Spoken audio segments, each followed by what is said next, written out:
Welcome to stream number 14, where we continue our fight with files, reading them and writing them, and mostly copy-pasting tests. So, welcome back. Hey, like and subscribe if you like it. Ask questions whenever you want. You can suggest, send your suggestions and in the chat, or after the live stream is posted, you can still comment and do all that sort of stuff. I hope this will be a stream where you learn something, and for sure I will learn something. So, as our tradition goes, we'll start by following the official NIM tutorial for first maybe 15 to half an hour. And this way, we keep learning. So let me switch to there. Hopefully that was correct button and you can see it. Yes. All right. So last time we finished on objects, and next is tuples. So let's learn about tuples and NIM, because they are surprisingly powerful. For a simple concept like tuple, what is just 2 or 3 values or something, right? Not a NIM. Tuples are very much like what you have seen so far from objects. They are value types where the assignment operator copies each component. Unlike object types, though, tuple types are structurally typed, meaning different tuple types are equivalent if they specify fields of the same type and of the same name in the same order.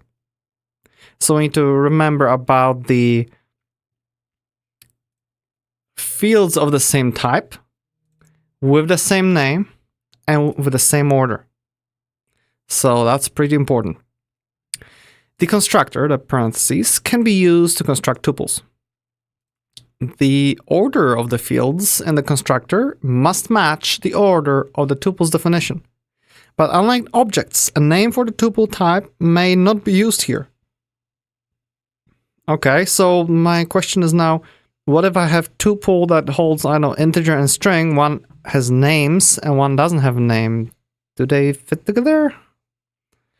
Answer, I think it's no, but we'll learn. Like the object type, the notation t.field is used to access tuple's field. Another notation that is not available for objects is t, and then square brackets I, to access the ith field. Here, I must be constant integer. Okay, so let's see. Type person is tuple, and we give it that it has a name that is string and age that is integer. Alternative syntax for an equivalent type is just tuple.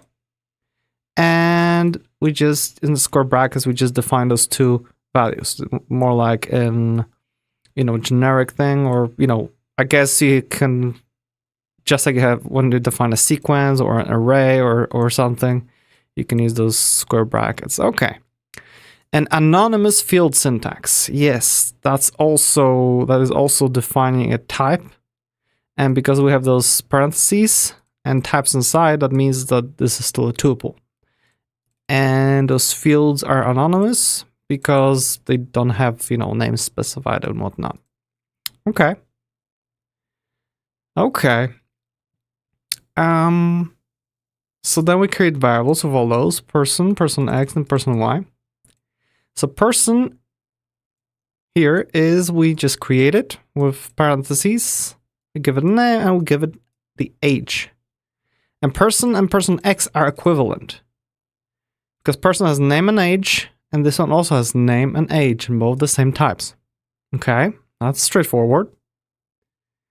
And create a tuple with anonymous fields. Okay, so this one doesn't have the names.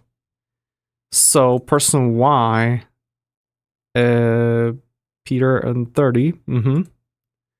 We don't have to specify the names, which sometimes you want, sometimes you don't want. A tuple with anonymous fields is compatible with a tuple that has field names. Okay, so they are. So we can say that person is person Y. I guess that will assume the existence of fields at some point. I wonder. I guess if we define person to be of type person, the whole variable will hold that type, and therefore we'll be able to use it that way, right?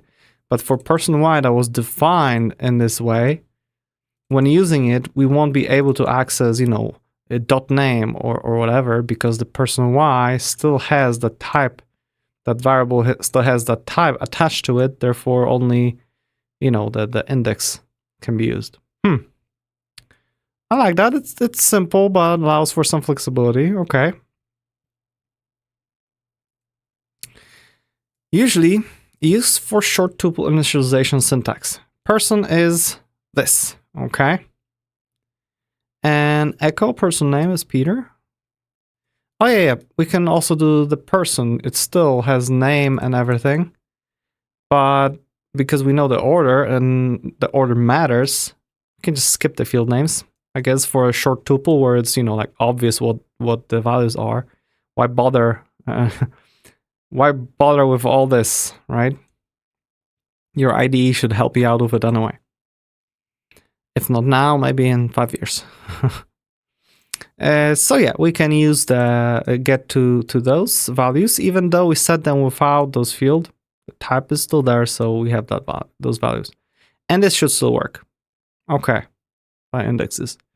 You don't need to declare tuples in a separate type section.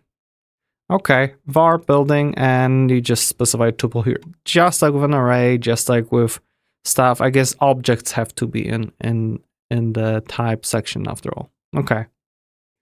And we specify the values for the building and just, building street because it was defined here. Cool.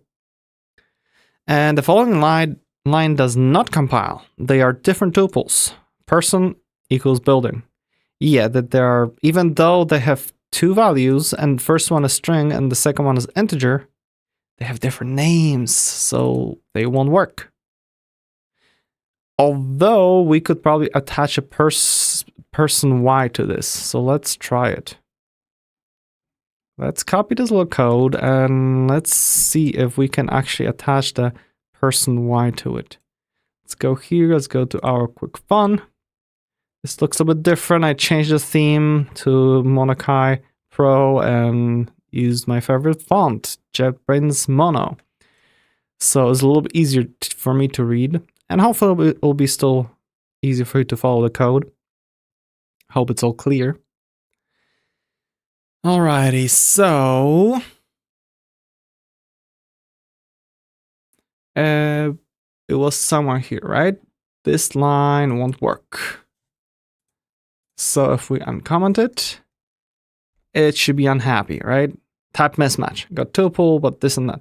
But what we could do is get person y, because person y was defined as string and integer.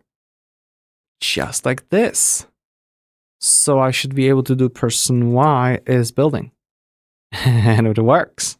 Okay, so we confirm that. This is possible because the person y doesn't have field names. It's anonymous, so it's, allows for a little bit more. It's a bit loosey-goosey. Even though you don't need to declare a type for a tuple to use it, tuples created with different field names will be considered different objects, despite having the same field types. Exactly. Tuples can be unpacked during variable assignment. This can be handy to assign directly the fields of the tuples to individually named variables.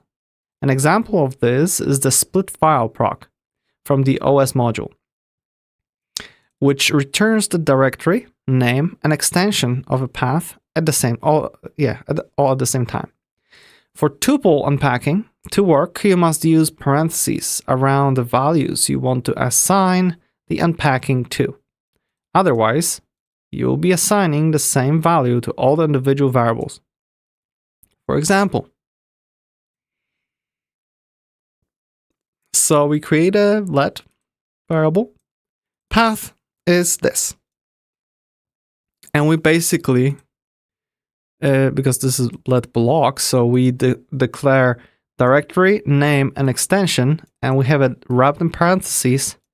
And when this split file will return a tuple with those 3 values, they will be basically assigned here. While if we did something like this, that this tuple will be assigned to all 3 of them, so each one will be a tuple. Okay, so yeah, that's straightforward, similar to, you know, the structuring in JavaScript or something else. So yeah, that's simple. Tuple unpacking is also supported in for loops. Okay, so we have this is an array, right? An array of tuples. Okay, yeah, an array of 3 tuples, 1, 2, and 3. So 4, and we have in parentheses X and C, so they will be unpacked, and A. So it'll be basically it will loop 3 times over this, where X will have the 10, and C will have A. And the next iteration will be 20, B, 30, C. Okay, sure. And accessing the index is also possible. Oh, okay. Because I guess it will use pairs. Because it's an array, it allows for pairs. And yeah, this is the index, while this whole thing is a value. So the value just gets unpacked here. That's real nice. Although probably confusing by non-nimmers. For non-nimmers. Fields of tuples are always public. They don't need to be explicitly marked to be exported. Unlike, for example, fields are in an object type. Exactly. So in an object, we can decide which fields are exported, which are not, with the little asterisk. Here, everything is exported because it's considered to be, you know, a whole thing. Yeah, like a little, really lightweight struct or something. Reference and pointer types. Oh, that's so okay. We're just done with tuples. So let's go to reference and pointer types. This is a little bit. We'll start getting to more advanced stuff. Okay. Ah, gosh, everything hurts today. Okay, references, similar to pointers in other programming languages, are a way to introduce many to one relationships. This means different references can point to and modify the same location in memory. NIM distinguishes between traced and untraced references. Untraced references are also called pointers. Traced references point to objects in a garbage collected heap. Untraced references point to manually allocated objects or objects elsewhere in memory. Thus, untraced references are unsafe. Exactly, because they are not garbage collected. You need to make sure you remove, release the memory yourself. However, for certain low-level operations, for example, accessing the hardware, untraced references are necessary. Yes. So basically, we have pointers, and let's call them reference types. We can have references to things, so yeah, that's straightforward. Traced references are declared with the ref keyword. Untraced references are declared with the pointer keyword. Okay. The empty square brackets subscript notation can be used to derefer a reference, meaning to retrieve the item the reference points to. The dot, the acts as a tuple / object field operator, and the square brackets on the array or string or sequence, as in the index operator. Operators perform implicit dereferencing operation for reference types. Okay, so you don't need to dereference to just get to them. They will do that implicitly, automatically for you. So you have new type, a node, which will be a reference to an object. Okay, so that's the thing. We define that the whole type is a reference. And it has left and right as nodes, so it references itself. Again, this will be a reference. And then we have data, which is integer. So we can create a variable n, which is, we create new node with data set to 9. I guess these will be empty. So these will be empty references. I guess those will be nil, I presume. Echo and data.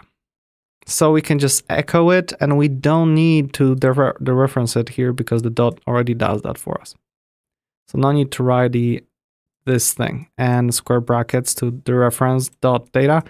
In fact, this is highly discouraged, yeah, because it's just not very readable. To allocate a new traced object, to allocate a new traced object, the built-in procedure new can be used. For n is node, new n. So what did we just do here? Then we create it. I guess here we created with actual data. Here is just default, doesn't have anything set. To deal with untraced memory, the procedures alloc, dealloc, and realloc can be used. The systems module's documentation contains further details. I'm not gonna go there. Let's hope we don't have to write any code that deals with actual pointers right now. I don't think we would have any need for that. If a reference points to nothing, it has a value nil. Okay, so I guess that's where we need to be sure we're checking. Okay, so this is like a very short overview. I know that we could do a lot more here. So let's check something.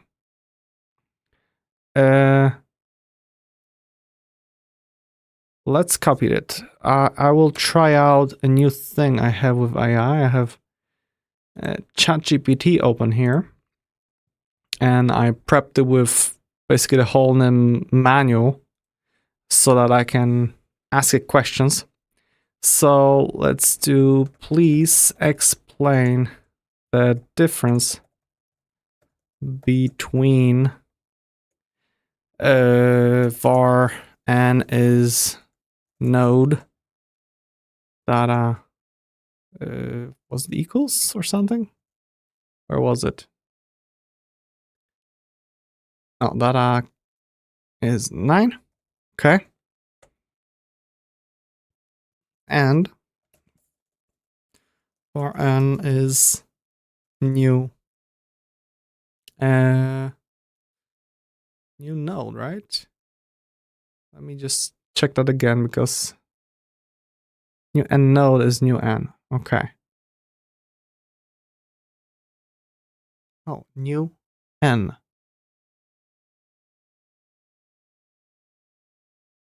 What the heck? So let's fix that. Between this and this var n is node. Let's do just triple here. It's node, and we have the new n because that's confusing just in a separate line. This is the node type. Okay, and let's just paste it here. What? I guess I didn't copy. Here. Copy. I hope it copied. Where was I? Here. Nope. Gosh, so confusing when you have long conversation. Okay, save and submit, and let's see what we're gonna get.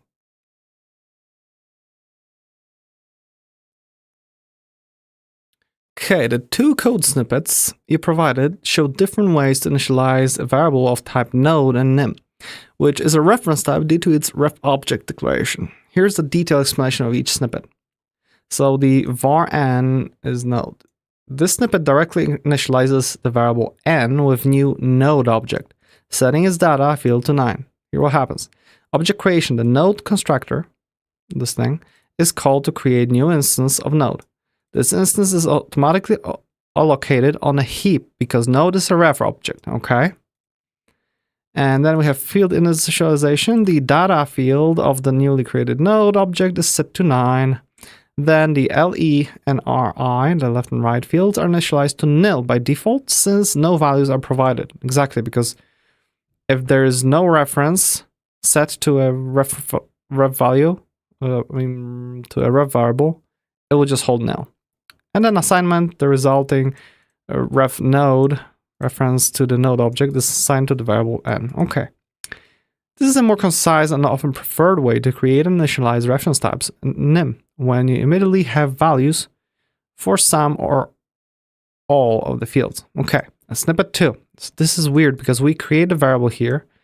We just call new and randomly .n here. Does it mean that it just takes type out of n? It figures that out? The snippet takes a more manual approach to initializing n. So first we declare the variable, right? Declares n as a variable of type node, which is a reference type. At this point, n is nil because it hasn't been assigned an actual object. Then we have object allocation and assignment. New n allocates a new node object on the heap and assigns it and assigns the reference to n. Oh, so new actually assigns to whatever we give it to. Okay. This use of new is necessary for ref object types to allocate memory for the object. That is very strange.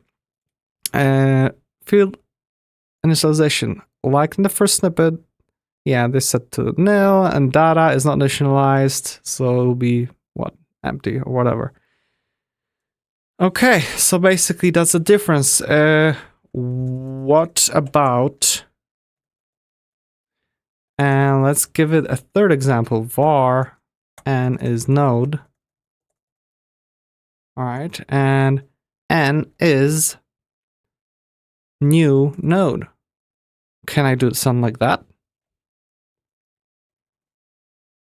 Or is it not allowed? Shows yet another approach. So yeah, declares the variable, right? And object allocation assignment n equals new node creates a new node object on the heap using the new operator and assigns it the reference to the newly allocated. This line effectively initializes n with a new node instance. So comparison with the previous methods, somewhat similar to the second one, but differs in syntax and the moment of memory allocation. So the new n initializes an already declared variable n, okay, and binds the newly thing, while n equals new node uses an assignment to bind newly created object n. This is more akin to languages with explicit new keyword usage like C# or Java. Okay, so interesting that, you know, you can do this where it assigns automatically, or this where it creates, you know, new reference and returns it. In this case, it assigns it to n. So both separate the declaration and initialization in 2 steps. Okay. Okay, under the hood, both are doing the same thing, allocating new node object. However, n equals new node might be considered cleaner and intent when read by someone unfamiliar with NIM's new var idiom. Okay, that was a decent explanation. I liked it. So getting back to our tutorial. Okay, we went through all that. So let's move to procedural type. We still have a few minutes, 5 minutes, so this should go fast. Procedural type, okay? I guess this will be closures and stuff. A procedural type is a somewhat abstract pointer to a procedure. Nil is an allowed value for a variable of a procedural type. Okay, so this is basically pointer to a, or reference to a procedure. Ooh. Excuse me. NIM uses procedural types to achieve functional programming techniques. Okay. Let me just check if there is volume for me or something.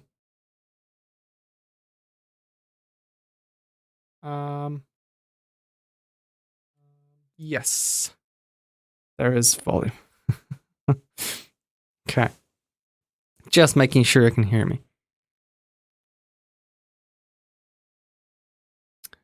Okay, so we have an example. We have proc, which is greet. It takes a name and returns a string, which is basically hello and the name.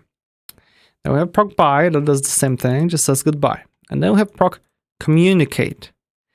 And it takes a greeting, which is a proc that takes a string and returns a string. Okay, and then it takes the name. Okay. And then it will echo the greeting, call it with the name, and echo the string that it returns. Okay, that's very simple.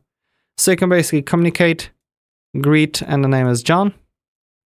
And the greet is the name of the procedure here, so we can just shove it here, and this will execute it. Okay, this just prints it out and nothing else. Okay, that's very simple.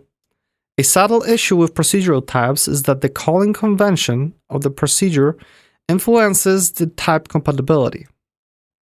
Procedural types are only compatible if they have the same calling convention. The different calling conventions are listed in the manual. Wait, calling convention?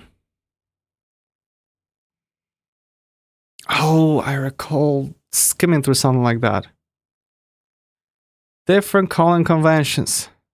Oh, there's a lot of them. Nimcall is the default convention used for nimproc. It's the same as fastcall, but only for C. Oh, okay. So this is, I guess, what we just saw was nimcall. And then we have Cerberus closure is the default calling convention for a procedural type that lacks any pragma annotations. It indicates that the procedure has a hidden implicit parameter, an environment. Okay. And I guess everything else doesn't matter. Okay, let's see if I'm actually testing this whole ChatGPT thing to see if it actually read the whole manual. So please explain, please list and explain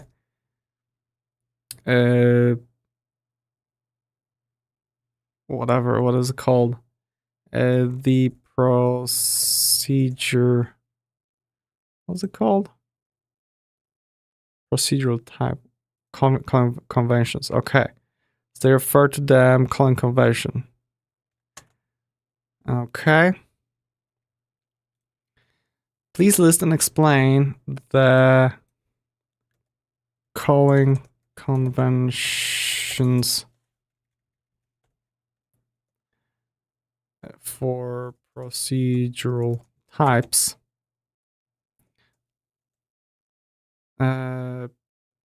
Include examples. Please list only ones that I will encounter when coding purely in nim.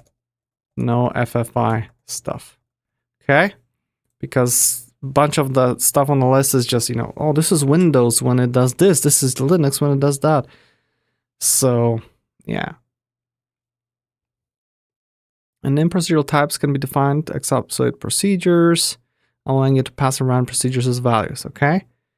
Standard calling convention. This is the default calling convention used in NIM when no specific calling convention is specified. It's the convention used by the NIM compiler for standard procedure calls. So if the proc greet, right? And then say hello is that greet, okay? And we can just say hello, Alice, okay? So this is, I guess, the thing that we saw. And then we had closure calling convention. This is used for procedures that may capture external local variables, often used when you are working with closures or anonymous functions. Procedures of this type can capture the environment where they are defined. So this is gonna be the example. We have the proc make counter, okay?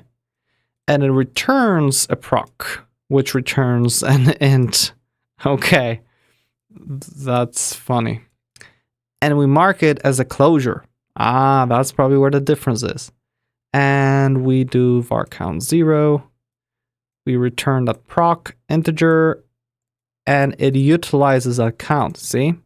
And returns the count. So even though the proc that we're writing here is gonna get returned here, right? So this counter is literally that, and we call it, which is only that, it still has a reference to this. It keeps track of that count in the background. That's its environment.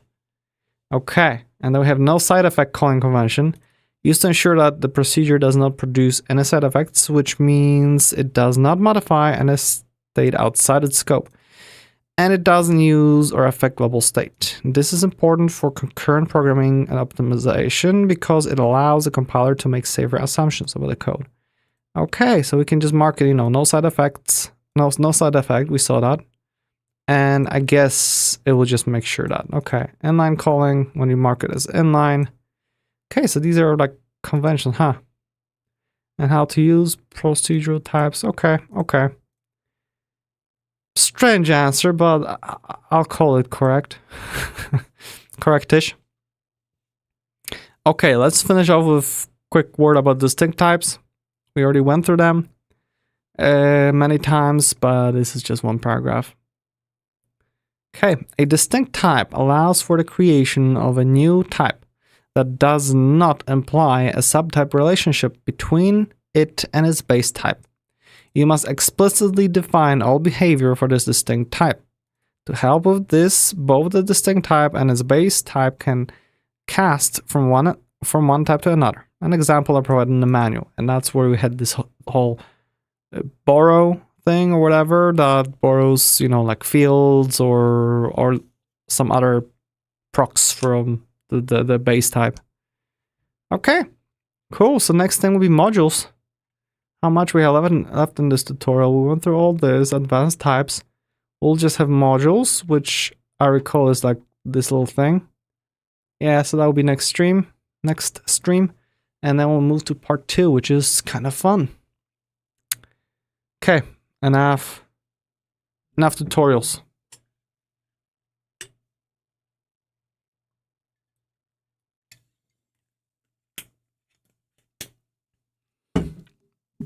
It's time for actual code, our CommonFS. Okay. So last stream we basically added the read all method, and I did make some changes. Okay, in CommonFS I basically made it so that it's not read all anymore, it's read string. This way we'll have read string, read bytes, and it's gonna be super clear because read all is just like, huh? not very clear. Let's just have it read string, and everything looks the same. But what I want to do is have another read string. An overload for it. But this one, besides taking file system path, will also get the starting point and length and return a string as the buffer. And I already want to make a change because, I did some research. And if we would have this, read that little buffer, I know the 100 characters. If we'll be calling that, like in a loop or something to read the whole file in those 100 characters, we will construct a new string every time. And a string, as far as I know, is stored on a heap. And therefore, we just keep creating that more memory. Sure, we're getting rid of it through garbage collection, but that's kind of slow and unoptimal and all that stuff. So it'll be much better to just add it here as in buffer, and we'll call it var string. Okay, so it'll be a string that we can modify, and just for fun, we can return integer on how many characters we modified. So reads the content of the file,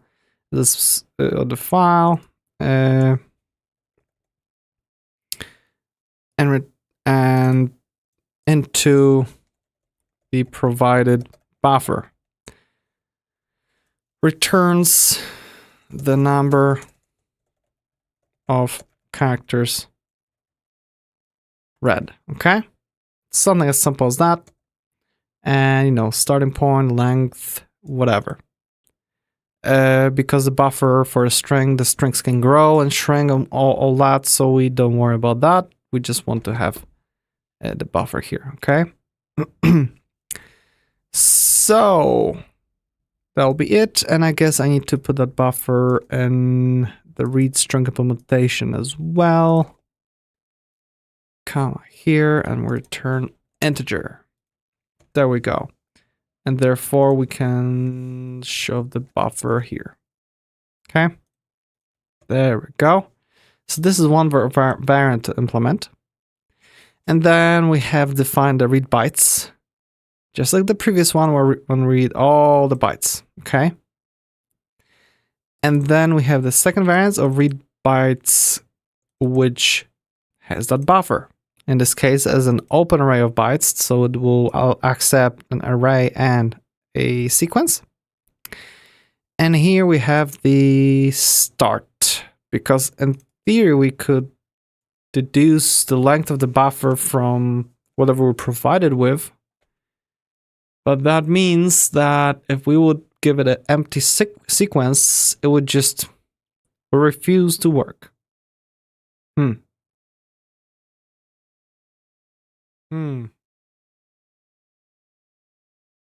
Do we have to make like a separate variance for this and that? I've got an idea. Let's have the implementation to have, work with both of them. Well, we can have two here. So reads the contents of the file into the specified byte buffer, starting at a specified index.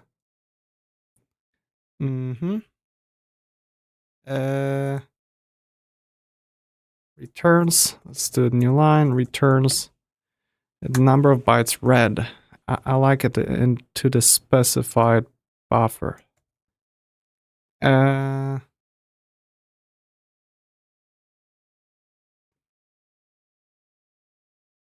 Into provided buffer, okay. And new line this. Oh yeah, this is nicer and cleaner. Okay. So what if we have the one, the proc that's being exposed, we'll have two of them, one for sequences and one for arrays, while implementation will be one that just gets this and gets the length as an integer 64. This way, let's make this one to be array of bytes, okay? And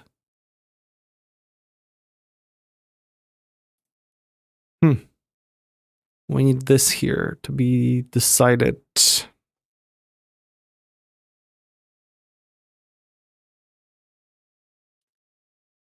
I think we can do this where we have the what is it called? Length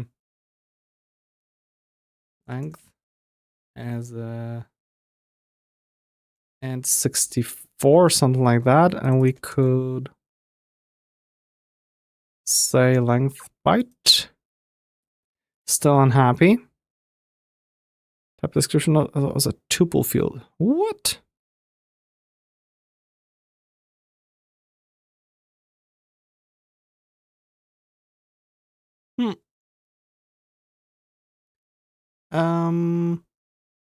Doesn't need to be static. And integer 64.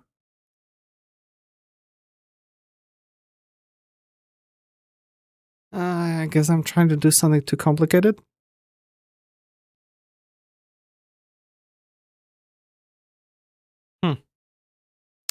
Okay, let's just do it the way it was. I give up for now. It's an open array of bytes, but we give it the length of integer 64. We just need to give it a length and it will work. Okay. Sure. Okay, makes sense. And start and length. Okay. Yeah, and that's it. This will be all the reading that we need to implement. And I didn't even get to defining writing yet. So let's just continue with reading. So I'm gonna open the whatever it is read string on the side. This way we can kind of see how we did the tests, because we have implementation read string and we have all those tests, right? But let's actually specify it. Read string, and this will be the all, okay? While we'll have the separate one for something else. So this is complaining about the file read string not being there, and let's make sure we have it defined on the file. File operations, read string. Yeah, that is defined. Something's unhappy here. Oh well. Read string. Time to call undeclared routine, because it's file system read string. So what is wrong here? Read string. File system, yeah, and path. And return a string. So that should work. I guess it's a bit confused. Let's try to just run tests for now. If that still works. Yeah, the local tests work. Okay. So let's try out those existing tests in the OSFS. So we need to basically do oops. Come on, not this thing. I want actual terminal. There we go. Nimble dev install. Okay, so we kind of compiled it. That means we can go to our OSFS, and without any change, we should be just able to run the test tasks. And what do we have here? Undeclared field read all. It's in test write 27. Okay, that's where I didn't replace stuff. Of course, I was doing stuff off screen. So let's do, that was the write, test write. And let's search for read all. Okay, file one, read all. Okay, so we select all the instances of read all and we just name it read string. Save. And let's reinstall it, and we should be able to go here and rerun the tests. More errors. Method read string hasn't been implemented. Oh, that's true. We haven't implemented it. That's true. We just need to rename it here in OSFS. Read all turns into read string implementation, okay? And blah and blah and blah.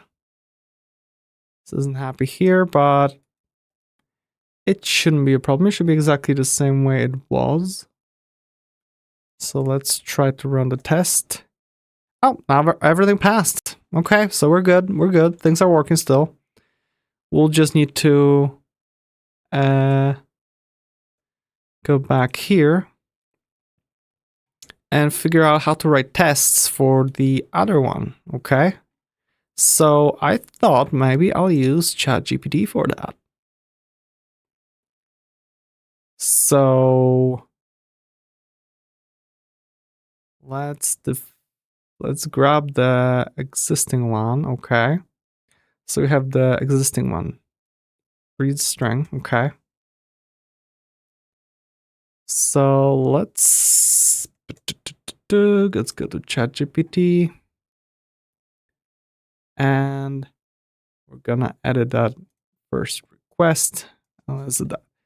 I have the following defined in my CommonFS library. Okay. It's name, and we just paste this here. Okay. Its implementation is in OSFS library is, and we can just copy the implementation, right? So it's gonna be in OSFS. We simply go to here, read string implementation. Okay. Bam. It's that much code. Then it's tested like this. And this is where we're gonna paste in all the tests for that read string. Okay. We do bam, copy, and we'll just shove it here. I'll just send it and I'll see what it says. All we wanted is to be in the context of the memory. Memory updated, great. Looks like you have a well-structured approach for implementing it and testing the read string functionality. Properly defined base and for written blah blah blah blah. If you need further assistance or want to expand on the setup, feel free to let me know. So that's exactly what we want. I'll give it a thumbs up. Yeah. So what we want is, now I need to implement the following. Well, now I need to test the following function, okay? Or like proc. We won't worry about implementation of it on the OSFS side. We just want to give it the definition that we have here. This, not this one, the new one. Read string that takes a buffer, okay? So we'll see what it will come up with. Okay. So now I need to have tests for the following proc. The test suite should be called, and let's copy the name here, right? Implement test string all. We'll just call it and test string, and this will be buffer, okay? And please write the test file for me. Taking the previous one as an example. Well, let's shove it there and see what happens. Maybe this way we're just gonna save half an hour writing boring tests, because this is also should come up with additional stuff. Okay, so we have all the stuff. Verify, read string implementation, and we'll have constructor, all the same stuff. All the same stuff. Okay. Should read contents into buffer starting at index. Hello world. And we give a new string of actual size of 20. And we actually take the text length. Look at that.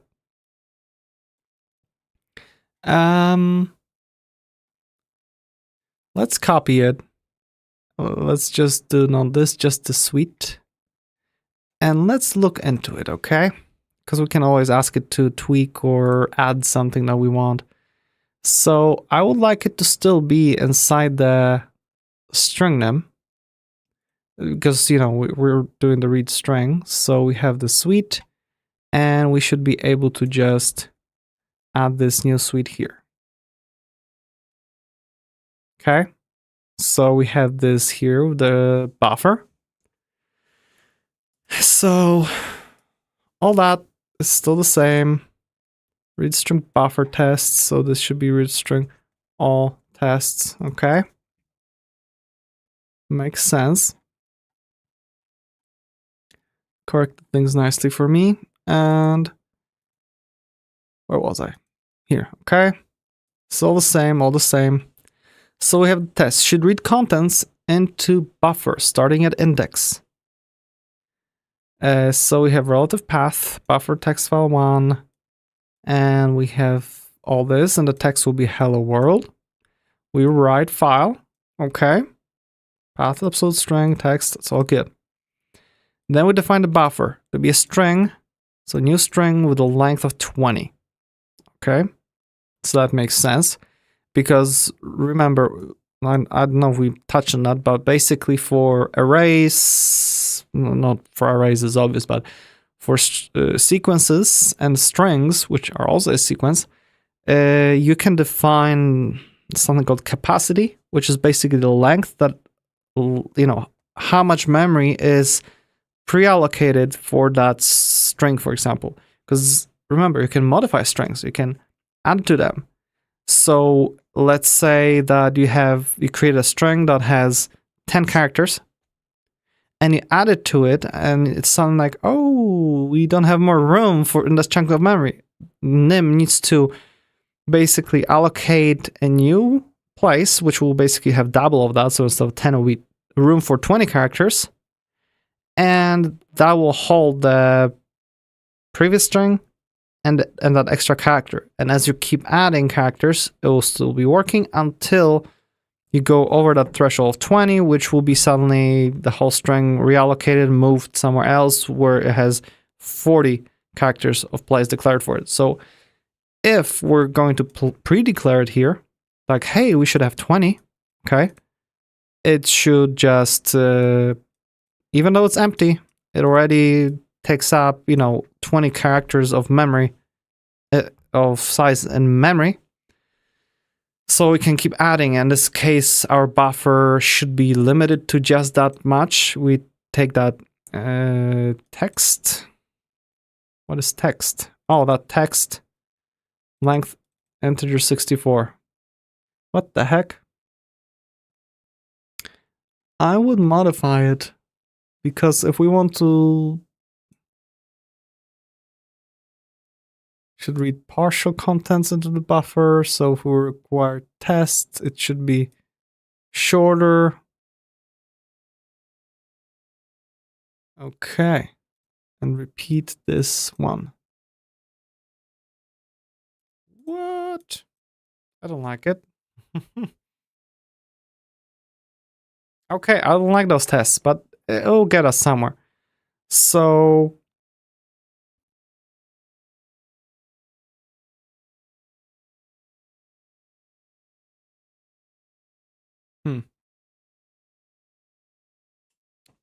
So the buffer, we need to have a few types of tests. One that is the case where the whole buffer is actually read, okay? And we should also have ones where we can actually, from the starting point, where starting point is 0, maybe starting point is something later, whatever.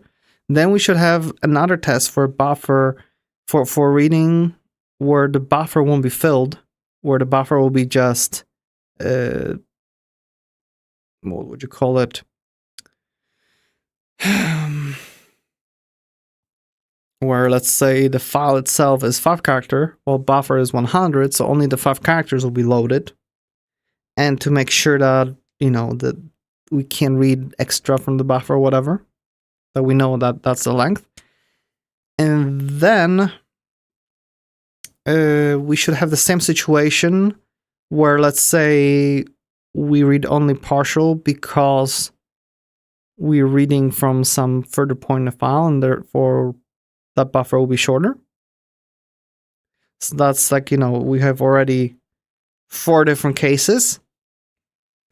And what else with the buffer? I guess that's with the buffer, right? And also there should be a case where nothing gets loaded because the previous buffer finished, while the next one was like, oh, there's an end of file and there's nothing more to read. That's yet another case. Yeah. I guess that's it.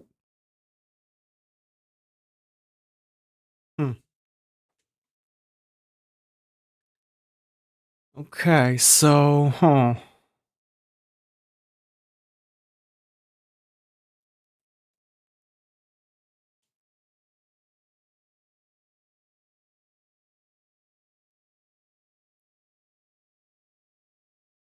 So let's modify our request and let's think about it a little bit more. We're gonna be a little bit more specific than, hey, I want tests and done. Where's the browser? Here. So this way, even if AI will fail, at least we will have notes for ourselves. So here are more specific instructions.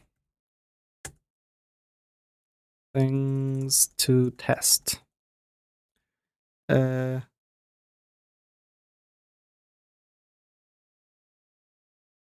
Read long file in chunks of 20 characters. This should make sure. I mean, that will test everything, right?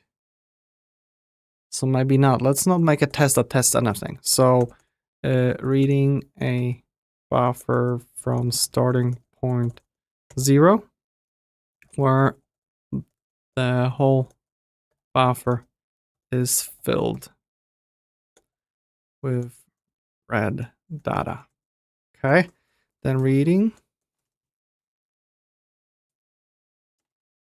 a buffer from point, I don't know, 15, where the hole is filled. Then we'll have the variation of it, 0, where buffer is only partially filled.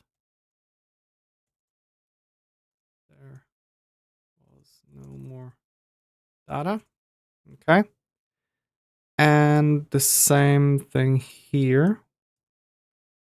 And then we have the last one. Reading a buffer from starting point 0, where the buffer is empty, as there was no data. Empty file. Okay. And then the buffer is empty, as there is no more data in the file. Okay. Well, let's just specify those and maybe it will make more sense.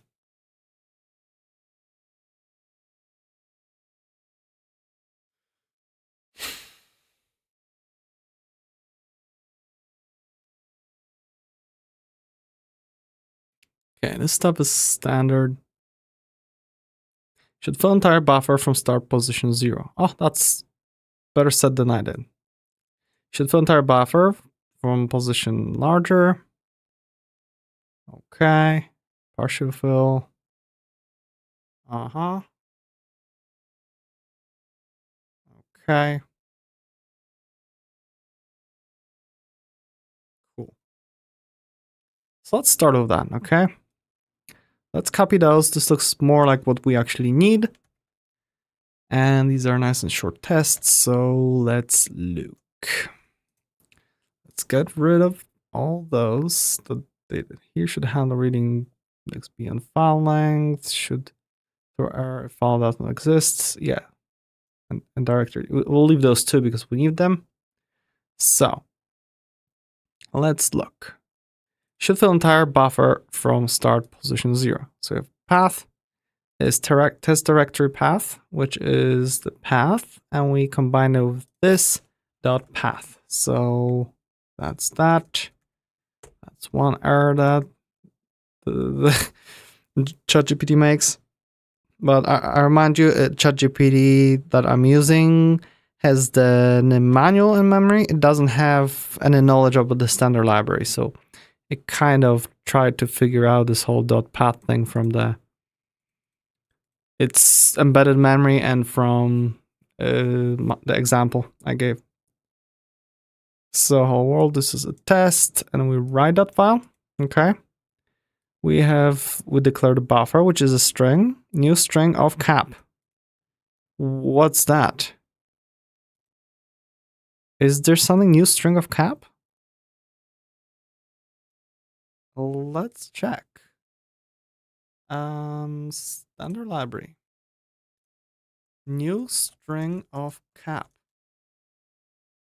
There is. Returns a new string of length 0 but with capacity. Okay, this exists only for optimization purposes. Yes. Okay. Okay. Awesome. So we know it exists. The buffer is 30. How many characters is this? 29. So no, let's do 10, okay? We have buffer capacity of 10. Buffer.len. Let's test that, because what does it return? Because length, I thought it will return length of the actual string, not the other thing.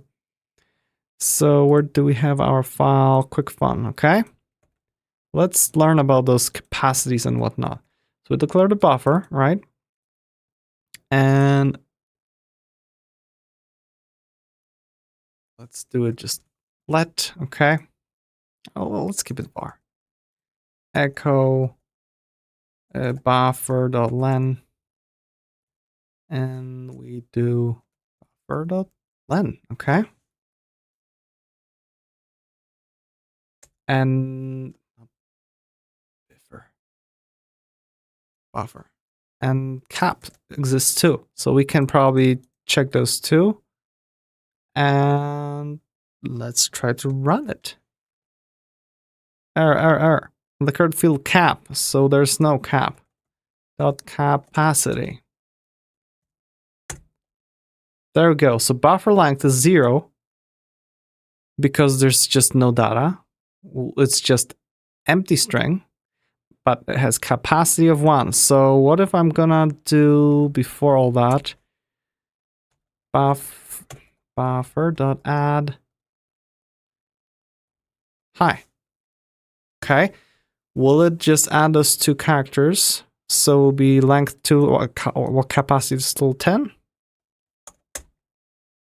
Yes, that's exactly what needs to happen. That is awesome. Can I just after that, let's say I want to 0 it, can I do buffer?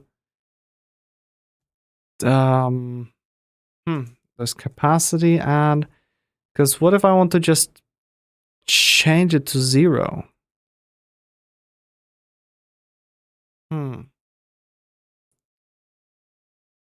Read line, read all that, reset? No. Okay, so we can't set it back to this, but I guess we could go buffer dot capacity is 0. Cannot be assigned to. How do we change capacity? Resize? No.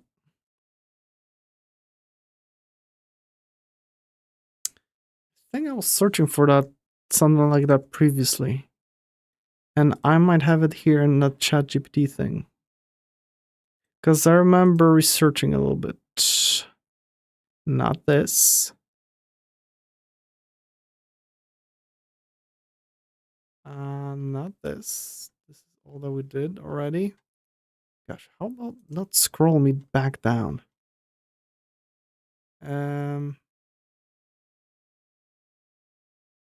This and that. Okay, I was checking which one should be correct. And does it try to implement it here? Buffer set len. Is there something set len? Okay, set len 0. So we have the buffer that has capacity of 10, but length 0. We add height to it, so it's length of 2, but capacity is still 10. What if I'm gonna set length to 0? Does it mean that suddenly the length is 0, there are no more characters, but the capacity is still 10, or will capacity change as well? Capacity stays the same. Oh, that's so much fun. Huh. Buffer dot set. It's only len to set. So how do you change the capacity of it? Can you do that?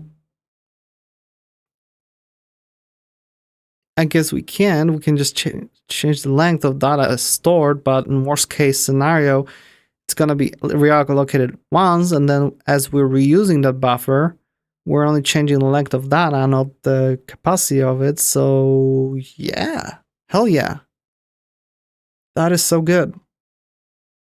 Okay, wow, this makes me so happy. So basically, in our test, so should fill entire buffer from start position 0.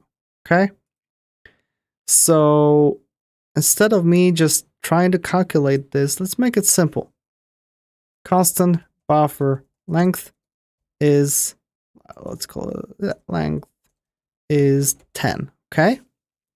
And we can just shove it here and shove it here. That's the length of what we want to read from 0. And from 0, it should be buffer equals text. No. Buffer equals 1, 2, 3, 4, 5, 6, 7, 8, 9, 10. We just hard code it here, okay? And red should be basically the buffer length. Okay? That's all we want. This is our test number 1. Then the second one from the position number 15 should be exactly the same. So we have the same thing, full, what they call it? Full start 15, yeah. So full start 15. And wait, let's go here to the last one. We'll select 10. So it'll be an I. 2, 3, 4, 5, 6, 7, 8, 9, 10, 11, 13, 14, 15. Okay, so for 15, I should be able to have this as the value, okay? Full start 15. Yeah, buffer length is this. Let's maybe do buffer length is 12. So add TE. Okay. So that we change the buffer length. And the starting point is 15. Okay. So that should be another thing. Cool. Then should partially fill the buffer from start position. So we have the same thing. We have short data that's 10 characters long. Okay. So if we write file, we select the buffer. Let's call it, yeah, the 20. So let's call it constant buffer length is 20. We'll just use it here and shove it here. We start from 0. And then what the hell is going on here? Check that the buffer from 0. No, this is text. We don't need to check for that. Buffer is text, okay? And we don't have access to the other stuff, so that's good. And then check read text.length.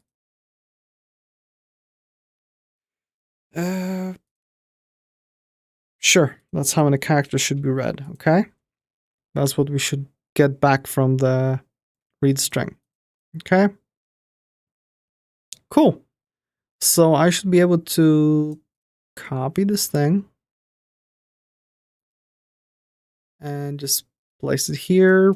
And the only thing difference will be that we start from 15. Oh, nobody watches on Friday, huh? I guess everyone's partying on Friday. Nobody wants to watch me. Okay, we've got this and that. Buffer length is 20.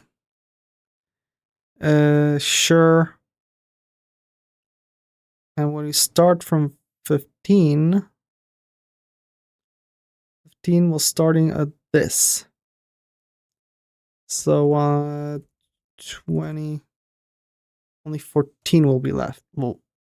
Okay, so red is supposed to be 14, while buffer should be this. And read, we start from 15 with the buffer length of this and that. All good. Okay. Hey, this was handy. Should read into empty buffer due to empty.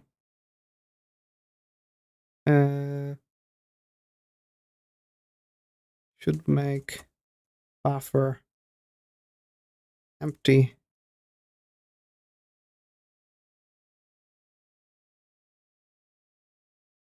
when reading empty file. Okay.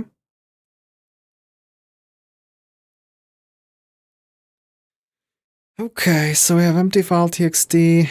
That's good. We just do the buffer of 20. Let's again do the buffer length. Let's make it 2000. Just so like for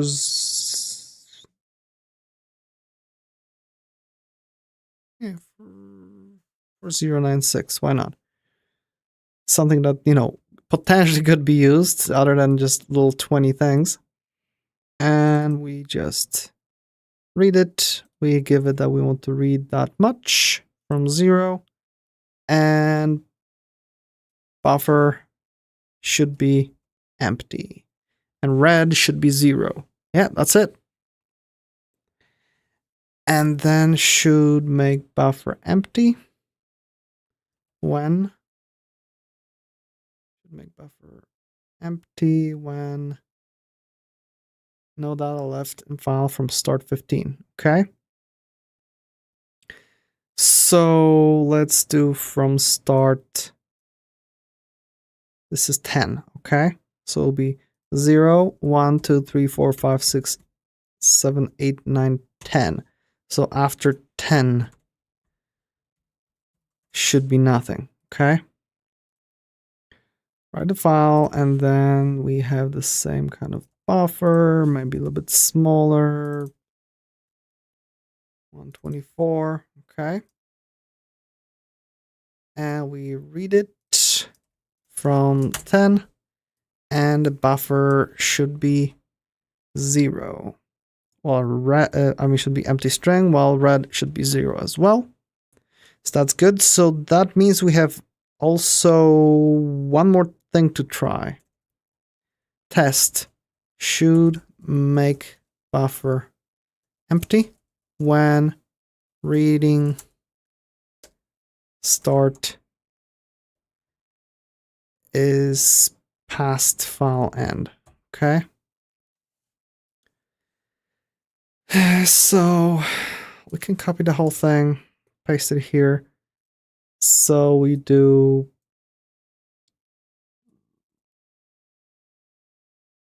reading past end. Okay, so it'll be some data.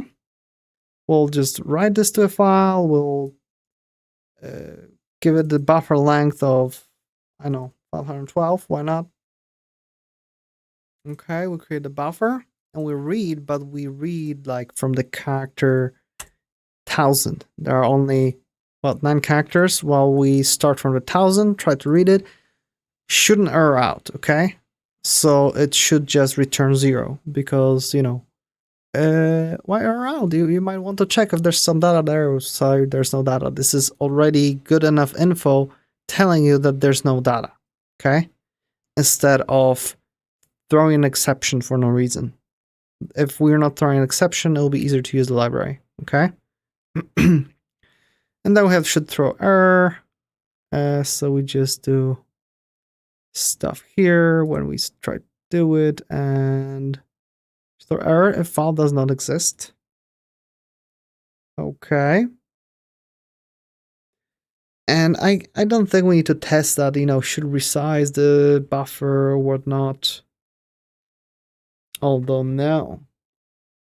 Because we should be able to No, here should be fine because this is just string. We can't put an array here, so we're good. Okay. For reading bytes, it'll be a little bit more of, we need to be careful what we're reading, because if it's an array, we shouldn't be able to resize it. Therefore, we need to be strict that we won't ever try to read more or less or something. Yeah.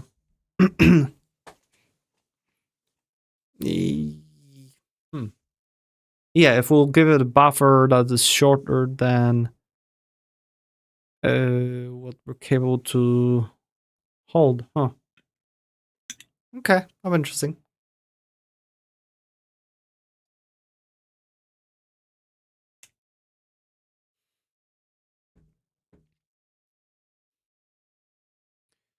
Okay, so if file does not exist, we just check if the file does not exist.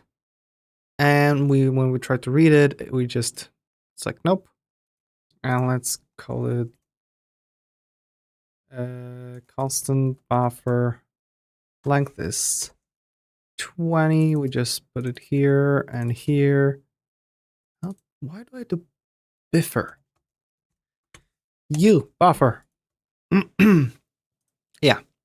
It should throw error if path points to a directory. So the same thing. We just get the buffer length.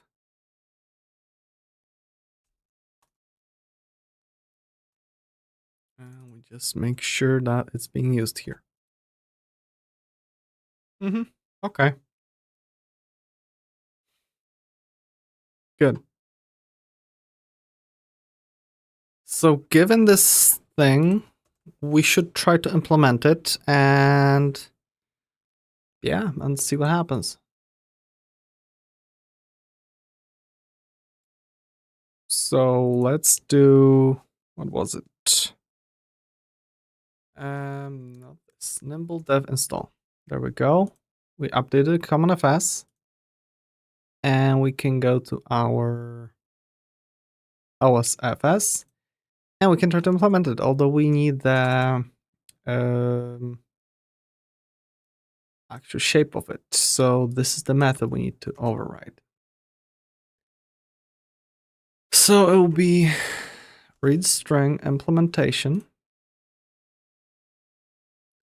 Let's actually rename it read string all implementation and read string buffer.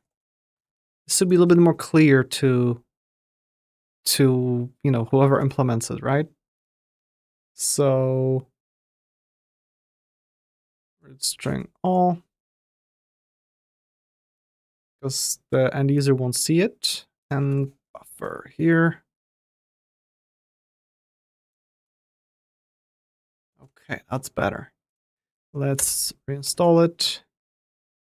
Here it should be fine. Read string all is fine. And then we have read string buffer. So I presume it'll be something similar to this. Okay. It's just read file won't work here, I guess. Read buffer? File buffer pointer. Oh yeah, that was it. We need to do something that we did here because this is read bytes. And we need to open the file and defer closing it. Okay. Then we have the buffer size, which here is implemented as 1024 for no reason. Huh. Ew, it sucks. I don't know what the buffer size should be here. But okay. So we don't worry about the buffer size because we're gonna get it here. So we create a buffer and we have cursor. And while true, we go over it. So let's skip the buffer creation and the cursor will be there. So read the file in chunks into the result sequence. Okay. So in this case, bytes read is this, and the buffer is that. Oh, that means we're buffering here. It sucks.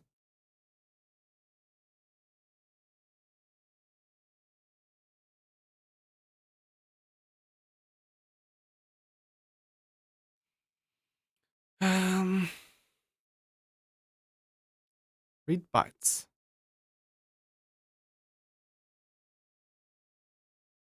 Does it have one where buffer is open array of byte? Is string considered to be that? If we'll grab the buffer, we shove it here, right? Cursor and buffer size will be just length. Oh. Doesn't like it. Yeah, this or that.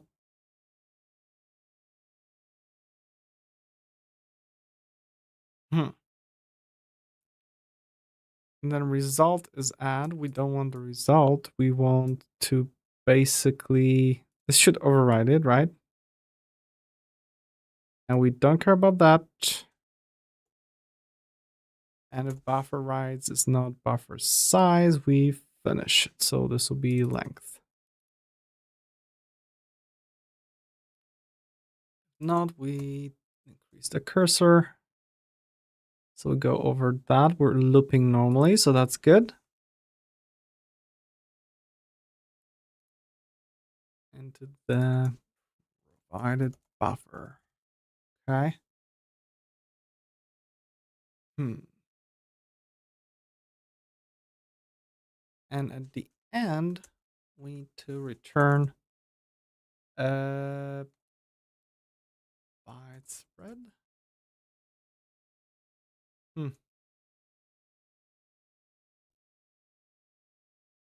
Oh, I don't need to loop here. Ugh, I'm so dumb. We just get the bytes that were read. We don't worry about those. We don't worry about any cursors. Okay. Instead of cursor is just start. And we don't do anything here. We just do return this, because this should already modify our buffer. Okay, if not, just throw an exception. That should be it. Well, let's see what kind of error are we going to get.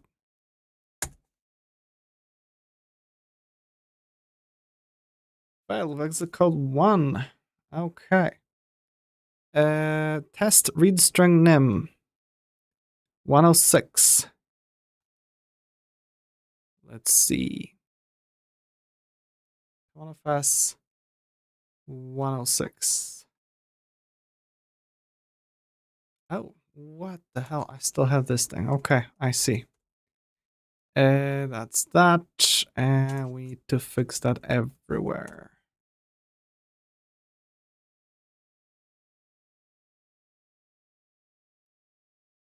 Okay. Hopefully that's correct. And that and that. Okay. And the rest doesn't use that.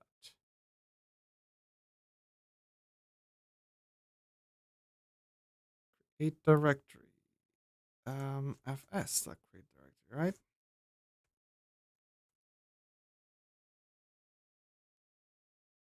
And check fs dot directory exists.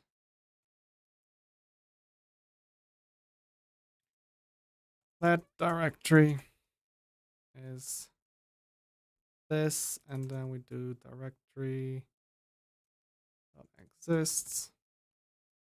That's all we need. Okay. Save. Reinstall. Try to run the tests. What error is this time? Okay, either read bytes this, or like that, or like that. Where is the read bytes defined? Because maybe that same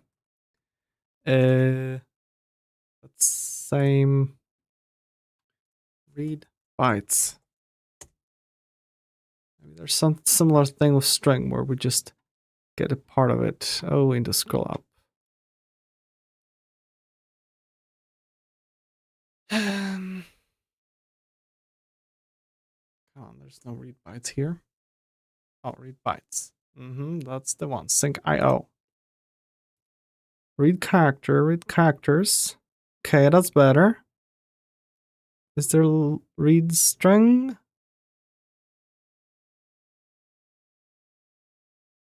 Read buffer is just a pointer. Read characters. And reads up to a len. Okay, so nope, that sucks. Start a length. Okay, let's try read characters.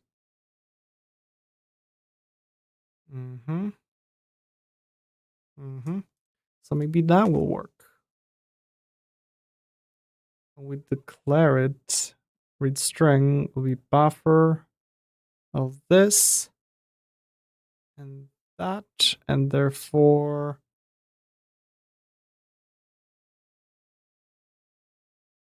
in here buffer and the string read characters. Oh, better. To open my buffer star length. Read characters is deprecated. No. To open array buffer start length -1.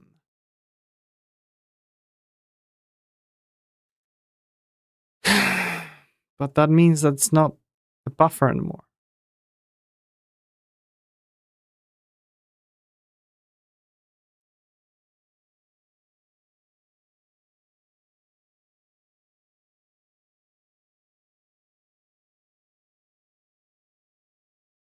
That sucks. I hope to have a string as a buffer. And then when I'm thinking about it, how will that buffer be used after all? That string. Checks could be done on it, and that will be it. No reassigning, so that would be good, but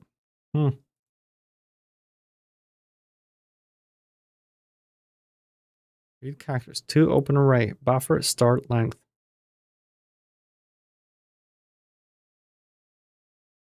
So let's check that overload. We have this overload here. A.length bytes into the buffer A. Returns the actual number of bytes that have been read, which may be less than A.length. If not as many bytes are remaining, but not greater.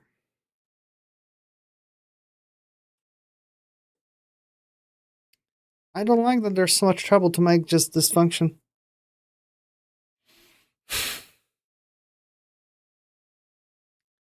Newman345 says hello, and I have no idea when that was sent. How do I check that? I don't know if you're still there.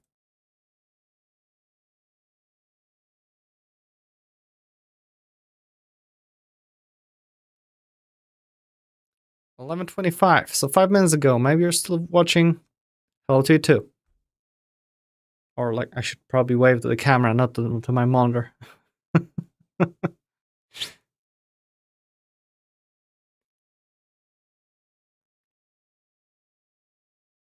Oh, we've got another viewer.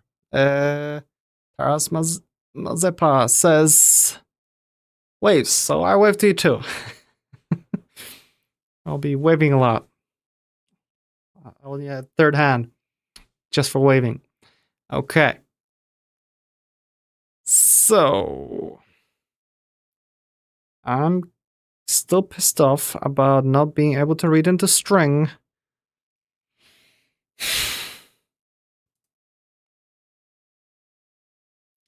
Right now, I work alone. Taras Marzepa is asking if I work alone or with other people too. Right now, when it comes to this project, the CommonFS, I'm the only one. Unless there's a contributor, then hey, sure. I have some work roughly planned, but it's just me learning and figuring out the NIM programming language. So yeah, the docs are slightly limited. AI won't help too much, so I'm basically trying to figure it out. So what CommonFS does? So CommonFS is a file system abstraction. So the whole idea is that, like in various programming languages, you have module for interacting with a file system, okay? So I want to basically have a CommonFS which describes how to interact with it. So for example, in CommonFS NIM, we provide things like function, directory exists, where we give the file name, the path, or creating a file, or maybe reading everything to string, or writing or removing a file, all the basics. So we define all those, but we don't have implementation here. It's just like an interface that's how you interact with some kind of file system. And then what comes in is OSFS, where we, for example, implement the removing directory. In this case, OSFS actually removes the stuff from hard drive, but in the future, I want to make in-memory FS, which will be like an in-memory file system. So I will be able to use this CommonFS that I have code written using CommonFS that I can switch if it works in memory or in file system, or maybe in the future, like on SFTP or S3 buckets. And my code won't change other than use this or use that, while the implementation will change in the background. So kind of like abstraction layer. NIM is language. Yes, NIM is a language. It's a really awesome language. So if we go here to the nimlang.org, okay, it's a NIM language. And yes, I'm writing a library for it. So NIM language is a little bit like other languages like Odin, which are a little bit less known, but are kind of modern. So it looks like Python, but it has strong types.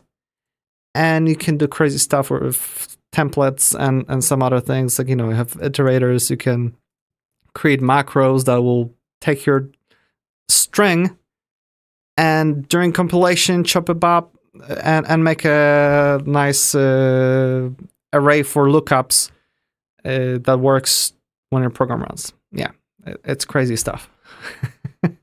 So yeah. If I'm interested in learning about your open source project, sure, tell me about it. Maybe a link or something, or a name on GitHub or something. That would be fun to look at.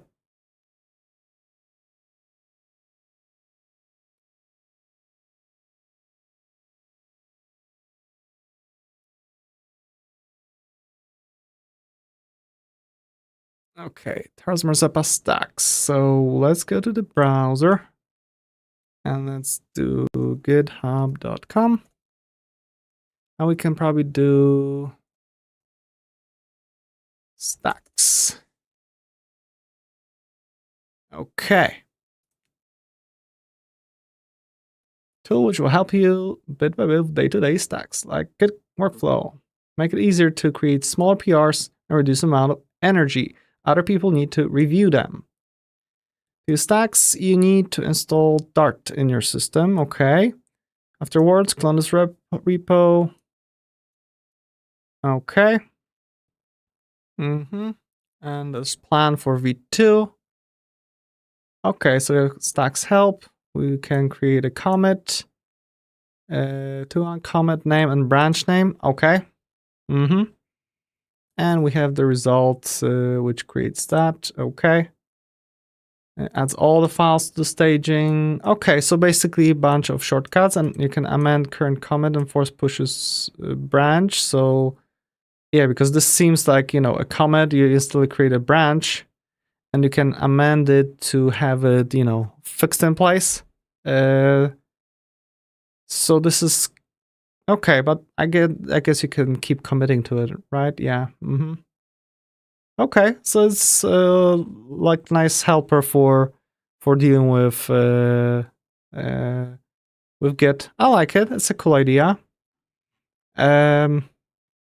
Yeah, there was several tools that were created in the last few years that try to help out with how you work with Git.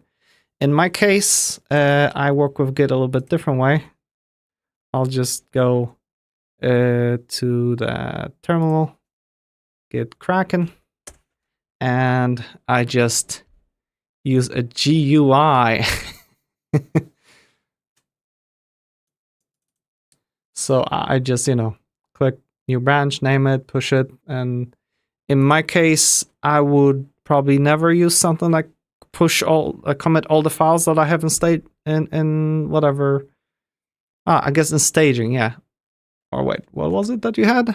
Push all the files to staging area. Okay. Yeah, so I probably would never do that because most of the time when I work, for example, is I work on several things at the same time, unfortunately, and then I pick and choose like, okay, this commit must maybe those lines from this file and those lines from that file, and that's how I usually work. So in case of CommonFS, I know that I did a lot of stuff here right now. I have a bunch of files, but I know that I want to ignore .idea right now because I was trying to open it. Let's just delete those 4 files. And this one. In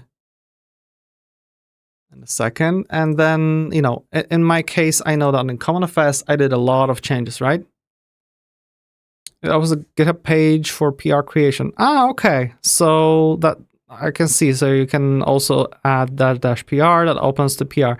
That's handy. That's for sure handy. You don't need to keep running around. So yeah, that's a cool tool. For somebody that uses the terminal for Git, I can definitely see it being used.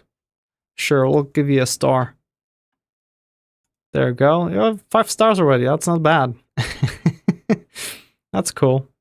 And you've been working at it for a while, so hey, it's awesome that you're working at it. And even better if you can actually use it for yourself. The stacks pull, switching to main branch, pull all the changes, deleting gone branches, and switching to original branch. Okay, I see. A little macro like that. Cool. Okay. Wait, so if you want to pull, it switches to main branch, pull all the changes, delete gone branches, and switch to original branch. Does it mean that you get rid of your branches? Delete gone branches. Delete local branches with gone remotes. Useful when you are using stacks commit, which pushes all the branches. So once you are merged and deleted from the remote, you can clean up. Oh, okay. It just cleans up local branches. Yeah, saves another click. Yep. So that's definitely for that workflow where you have little tiny what do you call it? Feature branches. Yep, I can see it working. Although with deleting branches, oh yeah, because when you accept the pull request, most likely that will remove the branch on the remote. Therefore, there's no equivalent, and this will do them. Okay, I see. Nice cleaning up. That's cool. I like it. And like I'm saying, and it'll be really. I presume you're using it for yourself, which is awesome because there's so many times where people try to make tools for somebody else. They think like, okay, for that person it'll be that will be good, and not. And they are not making the tool for themselves. And that often makes it that, you're working on something that you're not essentially using, therefore you're very likely will abandon it at some point. While when you're making a tool that fits your needs, because you have some frustrations, like here, you're frustrated that you need to do a million things to just push something. Exactly, it started as a bash script. Yep. You were frustrated that, oh, this doesn't work and what, and that, and that, and that. And suddenly you make a tool and people start liking it because, you know what, they have the same problem. Because because you're working on it, you can see that, okay, I'm solving a problem, but maybe still something is lacking or something. So that's cool. In my case, this whole CommonFS and the fact that, I can call all those things and switch switch the creation, like create an example. Let me show you an example of what I'm trying to do. So in this CommonFS, I actually have tests here. So let's say that I'll go to some other, maybe more simple test, like checking if directory exists, right? Something really trivial. Yes, test. That's most of the work, writing tests. So checking if a directory exists, right? Something really simple. So in this case, before the test runs, we create a directory for just test,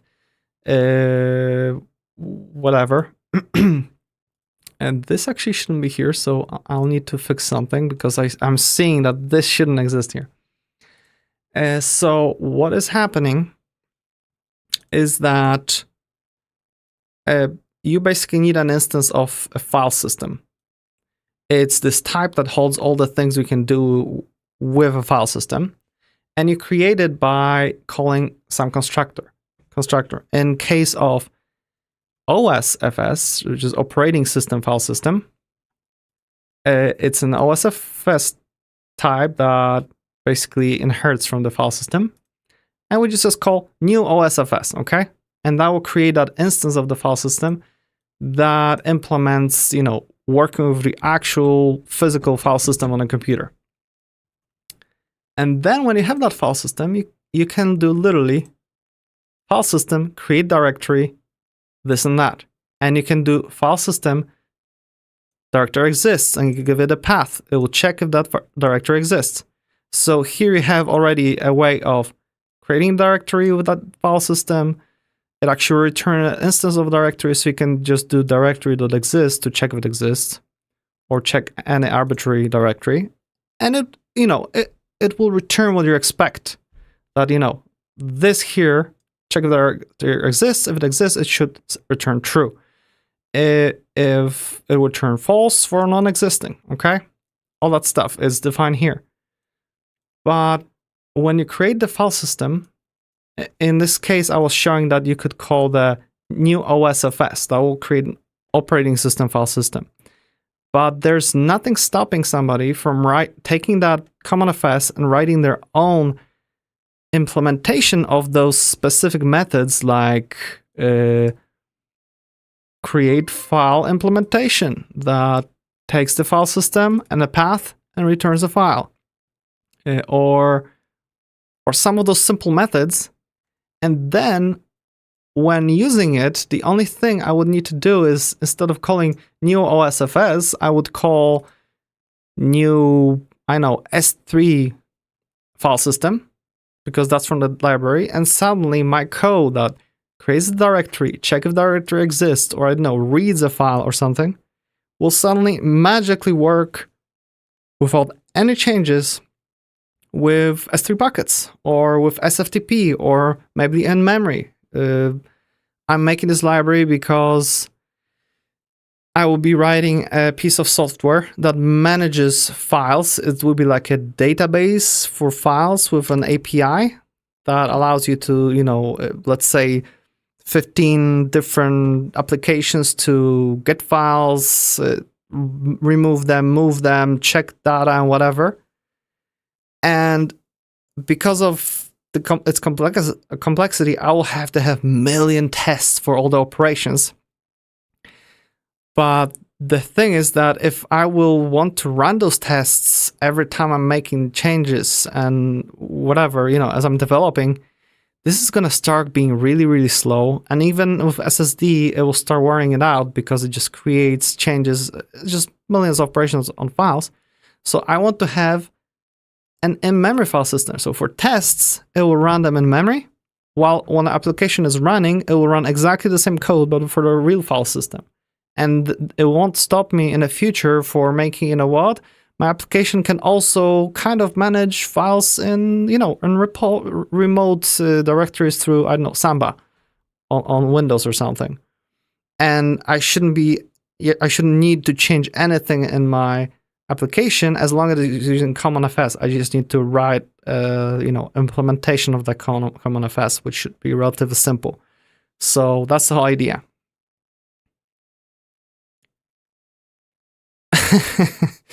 Yeah, so Taras Masapa says, I want to ask about that, but I wasn't sure if that would be wanting too much, but it delivered on expectations. Yeah, I figured out, at least someone is watching right now, so I might as well explain what I'm doing. And exactly what I'm doing right now is that I'm dealing with reading files. So I have defined read string. Okay, I want to have plan 9 vibes. I haven't heard about plan 9, but what I'm doing, actually, there is already something like I'm writing right now already exists. For example, in Go. Where's the browser? In Go, you could go to something like, oh, I don't have it here. Let's get a new tab. GitHub, Go, Affero. There we go. There's some package called Affero, which is a file system abstraction system for Go, which does exactly the same thing, where you can do either new memory mapped file system or new OS file system, and use all those same, functions, whatever you need. And they have backends for OS file system, in memory, SFTP, Google Cloud Storage, and a few extra things on top. Experimental OS, where they said there is no difference between reading from memory, hard drive, and network. I think it's all other similar work was inspired by it. Interesting. Okay.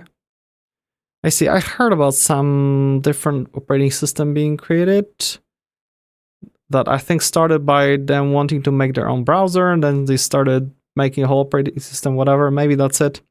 I just remember listening to a podcast about something like that. Yeah, that's a cool idea where, if you're reading to file from memory, it's the same. Sure, just different speed. Yep. Very interesting concept. Plan 9. So let's see. Plan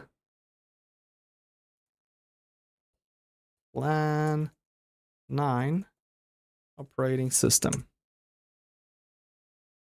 Oh, from Bell Labs. Okay, one of the older ones. Okay, I see. From Bell Labs, just like I believe Unix came out from Bell Labs as well. It explored several changes to the original Unix model that follows the date. Yep. Okay. I see. Yeah, Bell Labs was doing crazy stuff back then. Really experimenting with operating systems. It was different kind of type. Yeah. Yeah, I won't be reading too much because, design concepts, the foundation of per process namespace and simple message-oriented file system protocol. Okay.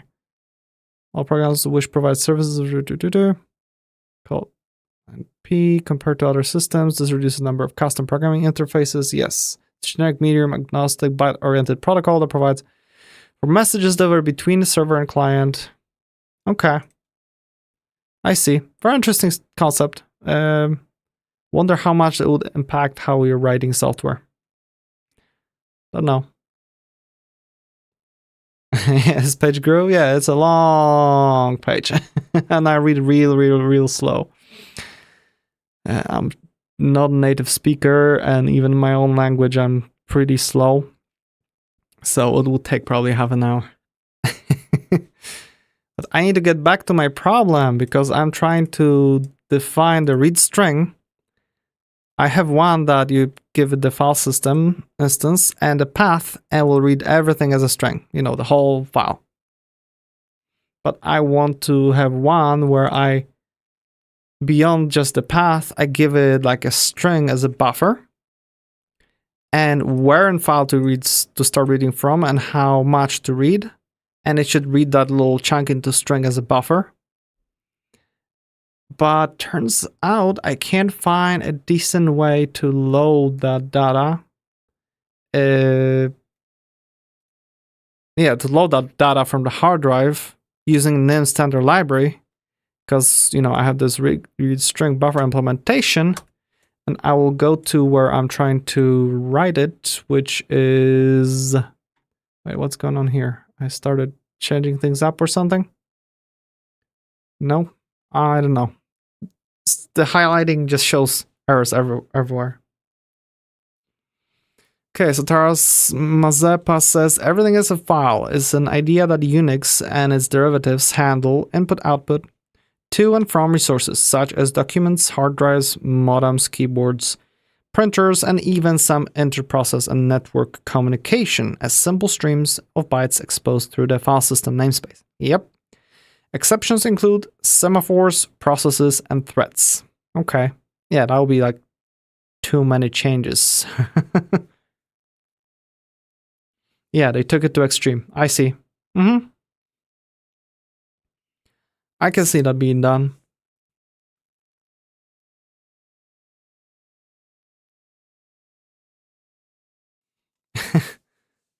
Yeah, in my case, I just want various concepts of dealing with files and directories. Just have a common interface so that, I just thought that I have a need for that, and maybe somebody else will have need for that too. I mean, primarily for testing probably, but for simple applications that, just imagine that you're making some application and you need to provide a way to back up your data. And I know your backups might be just, 5 files because you have config, some other config for something else, maybe some user data and whatever. Just 5 little things. And how much you would gain if you could make it, back up onto a file system, but maybe you also want to make it back it up onto, SFTP, or provide your user option to choosing, I don't know, some other service. And on your end, it just takes that, you need to have an UI for that, and import a different library that uses, and nothing in your code changes. That's it. And you can, back up to S3 bucket if you need to, or whatever, import data from. So, the usages would be, you could have a lot of use from that, at least in my opinion. And my use case will be just for testing, so that my tests on files can run in memory, all separated, so I won't have ever situation where 2 directories collide from 2 different tests, because each test will have its own separated in-memory file system that, they can't interact and all that. So, so that things go fast. And in that case, I could even make those tests in parallel, because none of those file systems will interact from each test. So, as I'm having issue with this read string buffer implementation, because there's no read string that will give me strings, and when I read characters, it says it's deprecated, so I need to go back to read bytes. But in this case, a string is not a set of bytes. So I guess I'll need to basically do the thing I didn't want to do, which is var. This will be the bytes buffer. And that will be array. Wait, that will be basically array of how many? Length. Oh, I probably can't do length. Length of, because length is an integer, and that'll be byte. Yeah, when creating an array, it needs to be known at compile time, so I need to just make it a sequence. Sequence length of that much. Oh, I don't even do that. New sequence of capacity. There we go. And the sequence will be of type byte, and capacity will be the length. Okay, we create a new thing.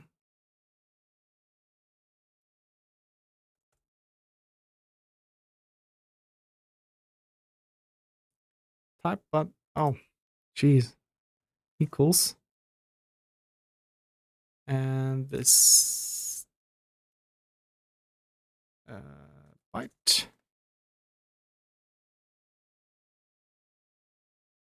Yes, I am from Poland, but I live in the US. Thank you that you find my GitHub impressive. It's periodically abandoned. I have like phases where I'm really into programming, and then I'm, I don't know, into woodworking. Next day I'm into music making, and you know, it changes from month to month. Oh, hello to Ukraine. I hope you're safe there.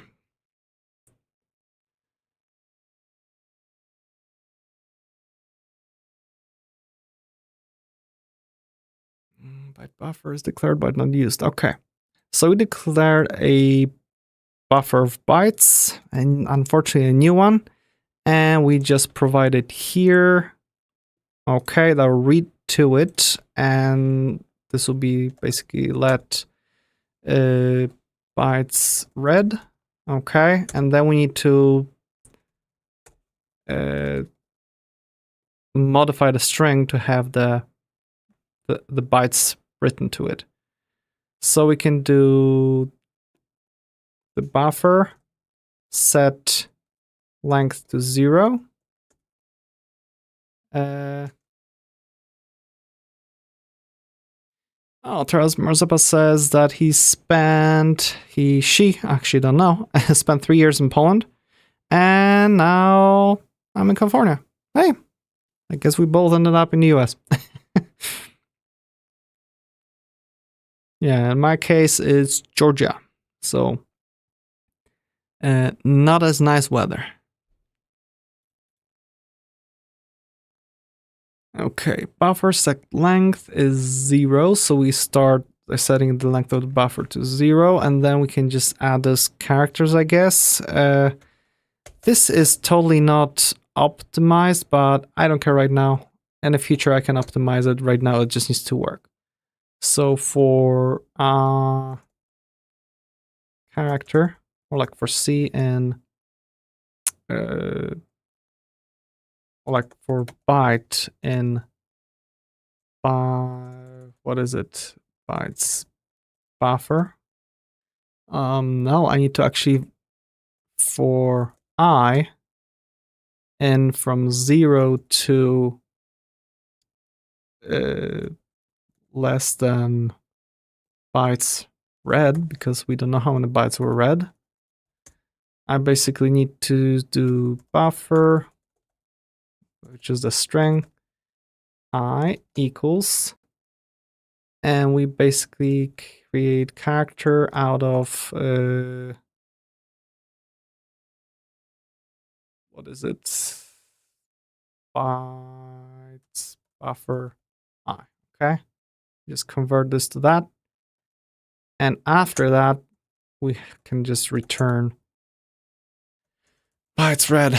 Okay, that should work. It's ugly as heck, but it should work.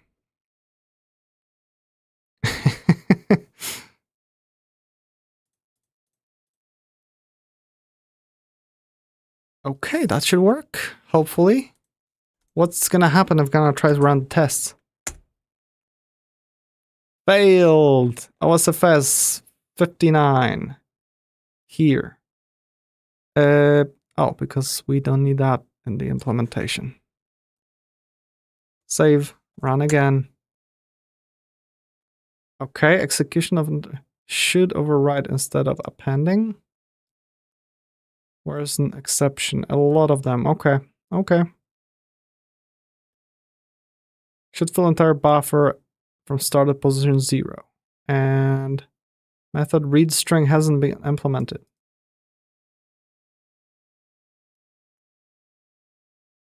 Wait, what? Saying all implementations, restrict buffer implementation. We do this and that, we start on length. So that should be fine. So this is implemented on this side, okay? Let's make sure that on CommonFS we actually have it properly set. Read string buffer implementation. It's exactly the same. Read string buffer, okay? Well, here will be read string all.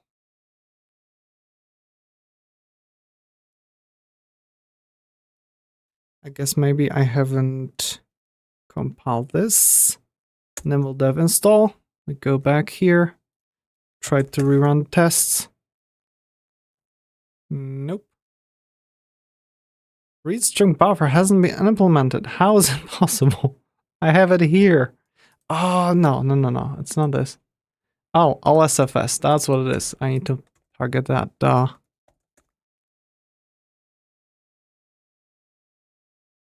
And we have... Okay, index out of bounds. The container is empty. Which container?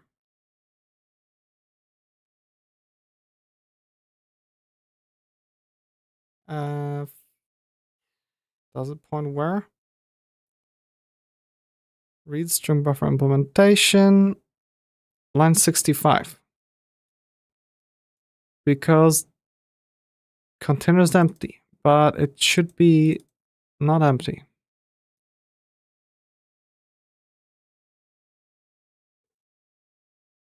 Okay. Something doesn't work. So let's do echo. Or debug echo. Will that work? Will that print something out actually? Bytes buffer length. And we do buffer dot length. And then we do debug echo bytes buffer capacity. And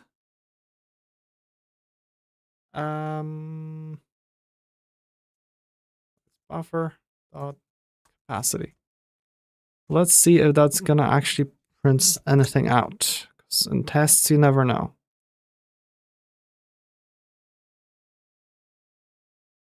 Okay, bytes buffer length is 0, capacity is 12. So that's good.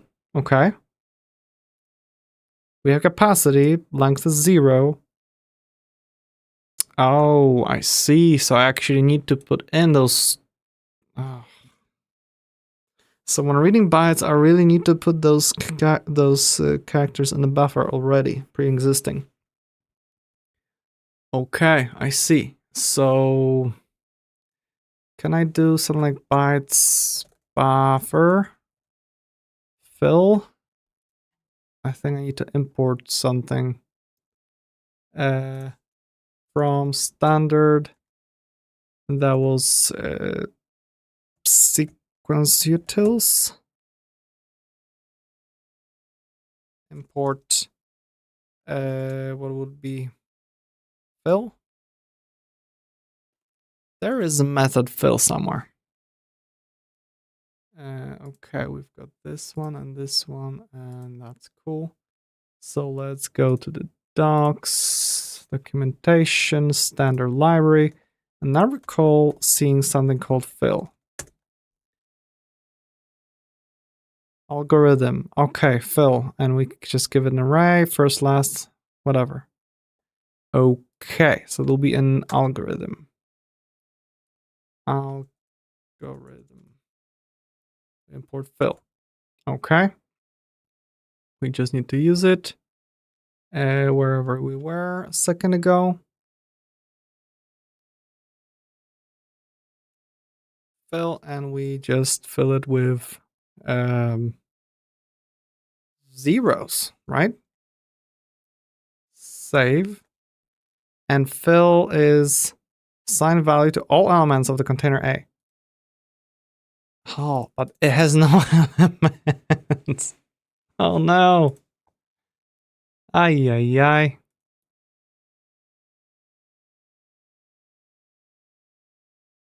Okay. Can we do new sequence? How do we create a new sequence? Length. Okay. If I'll give a new sequence string 3 with length, know that the sequence will be filled with zeroed entries. Oh, there we go. So that will be as simple as possible. We don't need to worry about capacity or anything. Is new sequence of type byte with a length of length, okay? And when we pass it around, it should work now, hopefully. Run tests. Oh. What's wrong this time? Index on well, the container is empty. Again. Line 68. Oh, now here.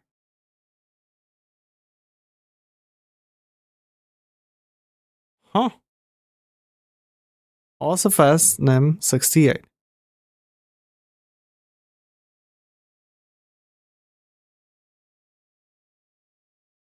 Index out of bounds. The container is empty.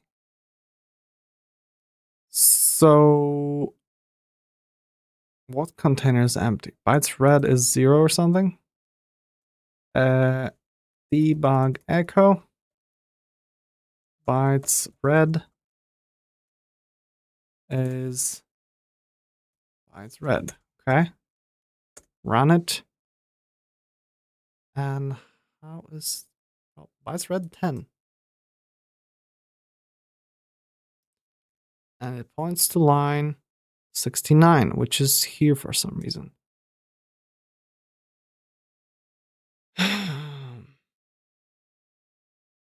So yeah, this is debugging and NIM. And Taras Mazeppa, thank you for following. That's awesome. I follow number 4. Although most people that I interact with is actually through YouTube side of things. So it's surprising to have a chat with somebody on the Twitch side of things for a change.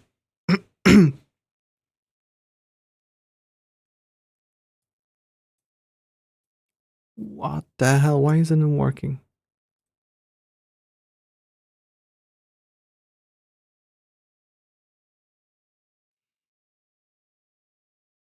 Okay, let's use ChatGPT because I'm losing patience. It's late, I'm tired, and things not cooperating make me not happy. So let's edit this thing so that we have nym knowledge, and I have the following code. Okay. We gave it a code. I'm getting an error when testing it. And we'll just give it the error part of the error.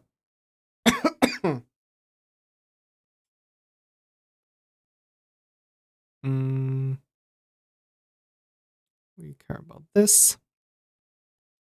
And should fill entire buffer from, no, we just have that.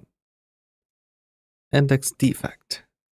Because I don't see the defect there. the line 69 is, and I just pointed to that. Let's see if we get any answer.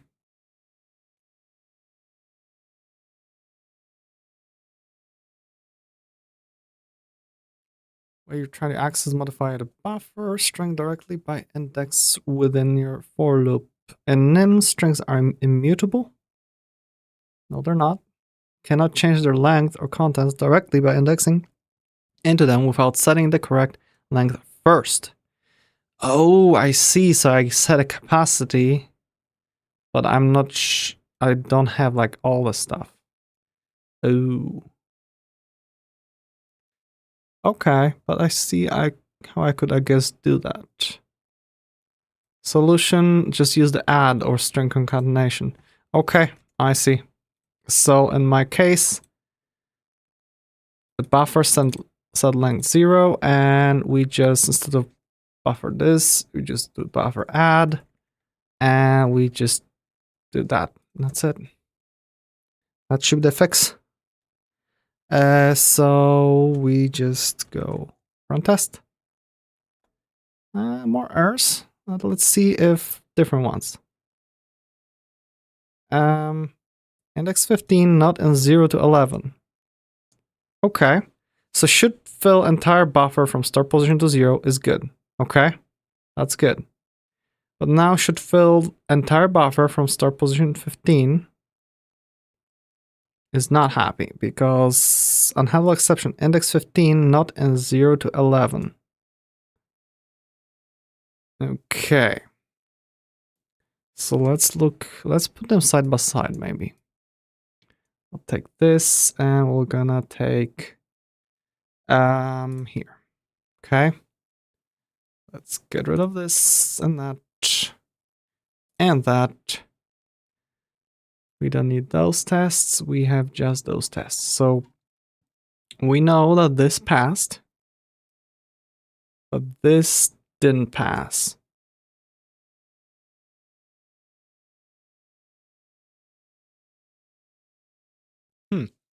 Okay. So the error is, you go away. Gosh, this is so massive when everything's zoomed in. Can't find the error itself. Okay, failed. And where's my error? Here. So unhandled exception, index 15 not in 0 to 11. Okay, so we know that it's probably in here. Line 66 here. From 0 to 11. What the heck? Where'd that come from? Okay. So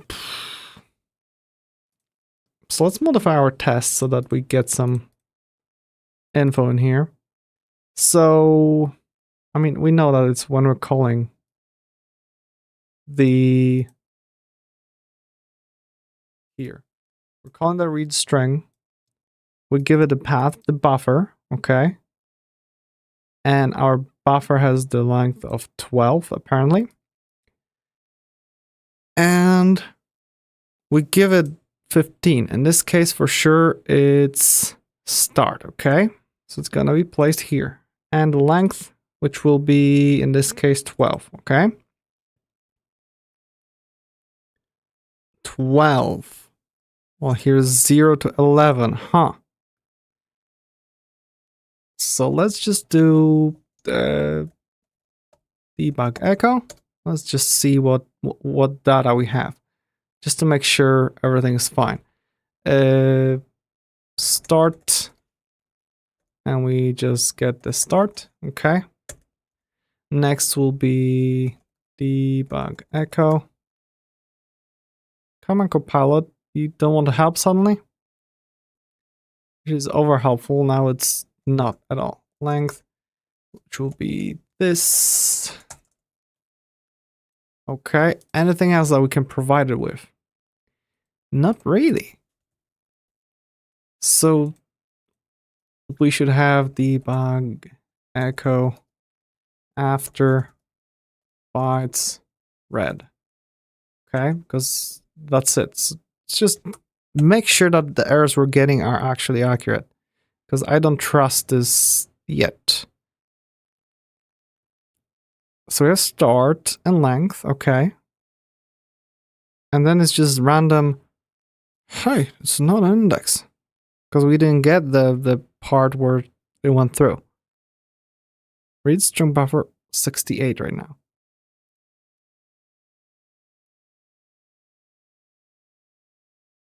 So it reads length bytes into buffer A starting at bound, but returns the actual number of bytes. If not, as many bytes remaining, but not greater. Okay, the whole explanation doesn't explain much.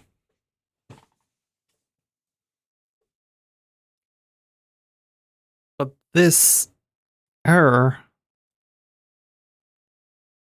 looks like, what the heck? Index 15, not in 0 to 11. Where does 0 to 11 came from? What is our text that we're giving it? A lot. Unless, if we go to number 15, 1, 2, 3, 4, 5, 6, 7, 8, 9, 10, 11, 12, 13, 14. Wait. 0, 1, 2, 3, 4, 5, 6, 7, 8, 9, 10, 11, 12, 13, 14, 15. And how many are left? There are 14 characters left, so this 0 to 11 doesn't make any sense. Well, length should have nothing with start. What the heck?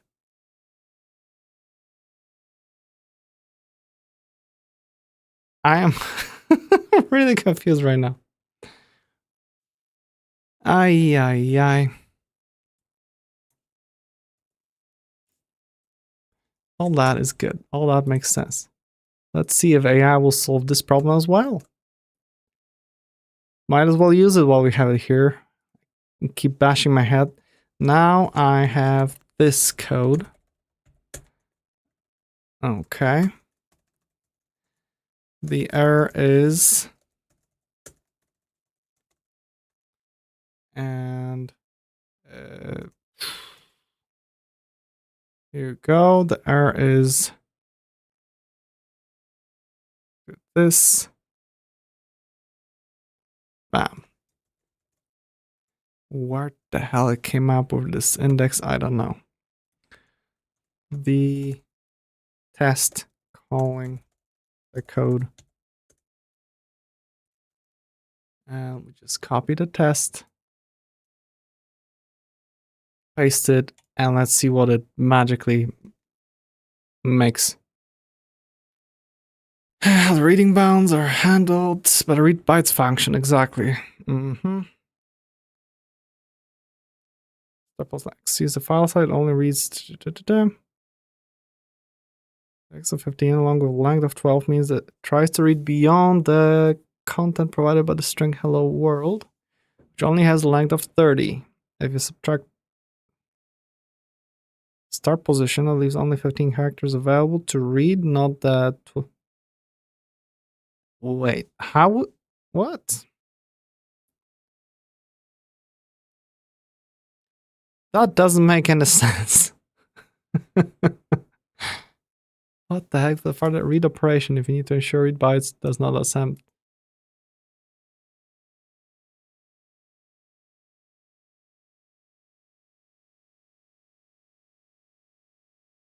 Let's read the documentation for read bytes. Reads length of bytes in the buffer, A, into the buffer A, starting at this position, A start. Oh, what? Returns the actual number of bytes that have been read, which may be less than this. If not, as many bytes are remaining. Also, the start. Oh, the start is within the buffer and not within the file. That makes sense. So start is always 0. What we want is basically seek the file, right? So we do file dot seek. Can I get like documentation of a file or something? I'll seek position.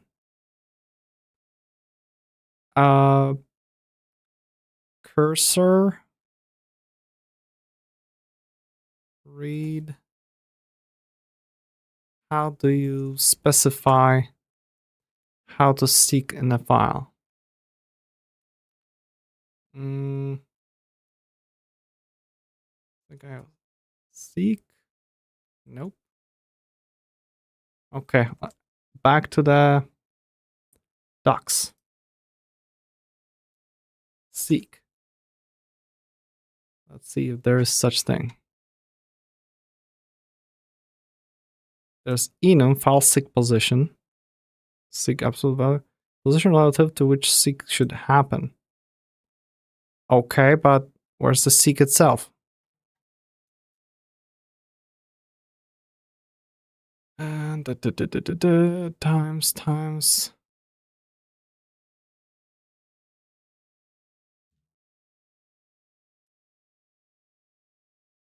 file.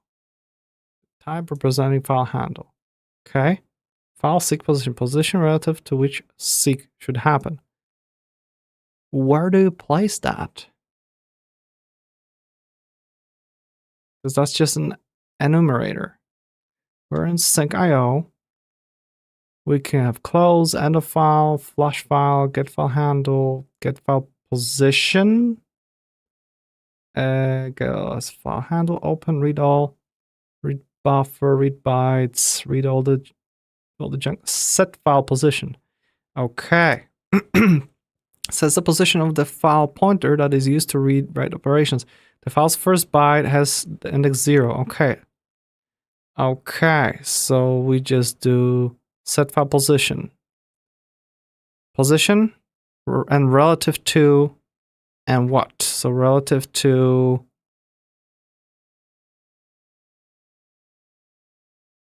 absolute value, the current position, and relative to end. So I guess to relative current position because it should start from 0. Okay. Okay.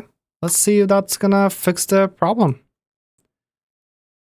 So this will be set file position.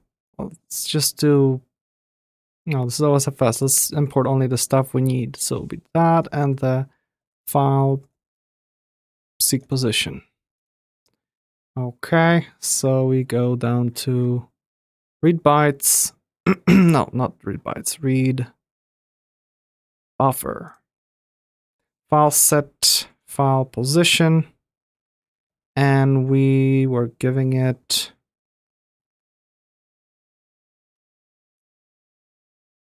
things like, we give it a file, position where we start, and then we give it the relative to, which will be the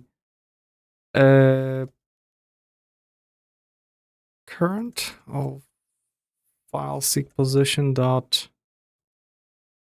the heck, what is file seek position? An enum, right?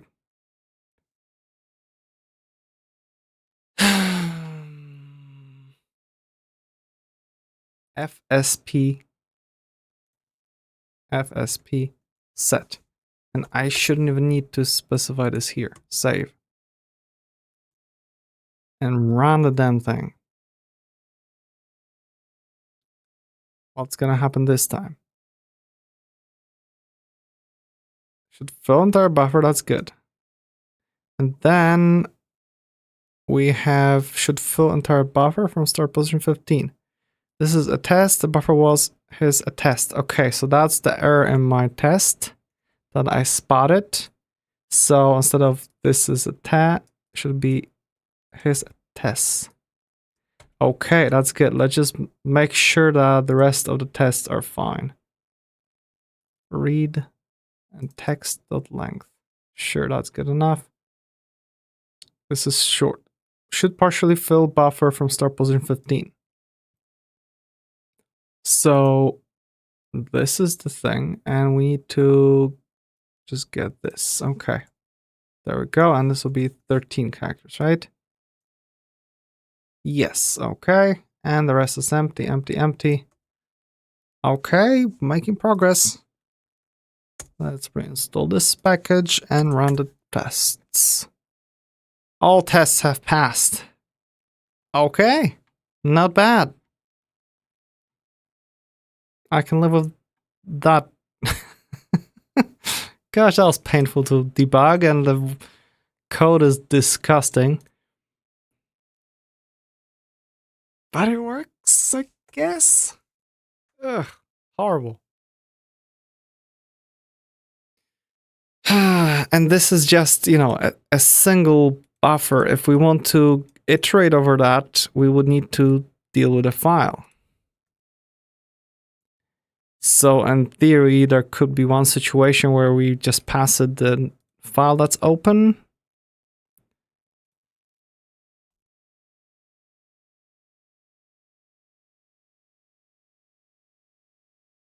Nope, I don't like it. I really don't like it. Because we can override methods in them, but we can't override the, what do you call them? Iterators. And because of that, I can't make like a custom implementation of an iterator.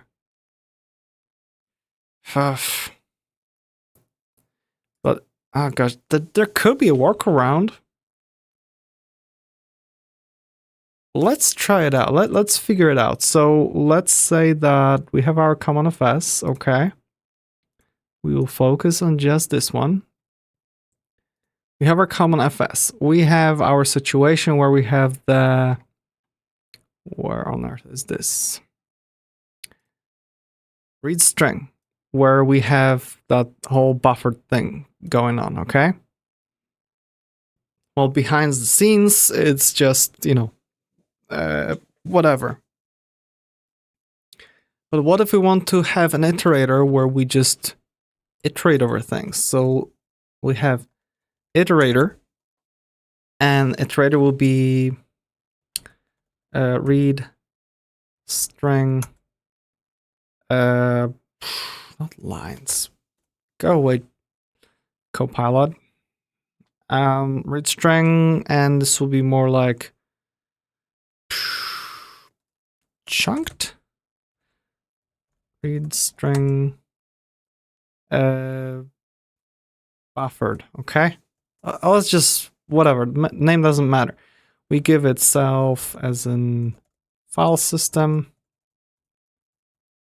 We have the path, and then we want the buffer, right? Because the buffer will be updating every now and then. And then from the start, from what position, and what is the length, okay? And what it should be returning is basically the integer of how many we went through, how many bytes we read. And this, and the specific buffer starting, no. So iterator that reads the content of the file. There is the contents of the file. And, you know, buffer by buffer, whatever. We have some descriptions here. Okay, returns the number of characters read while the data is available in the buffer. Okay. So suddenly this is, yeah, we get the path, and normally we would just do something like, return the iterator, this and that. Oh, wait, we have closure iterators, right? Doesn't nim have, because it has normal iterators, like the inline ones where you define it with this whole iterator, but it has some other style of iterator.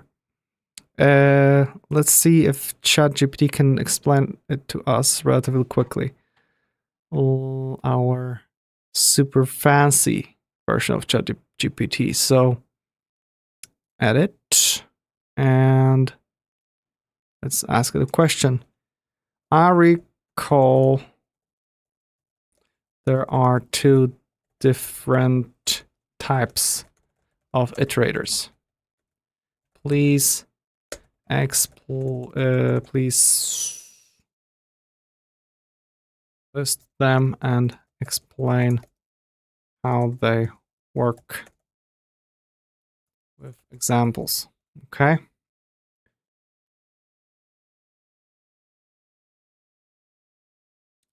Come on.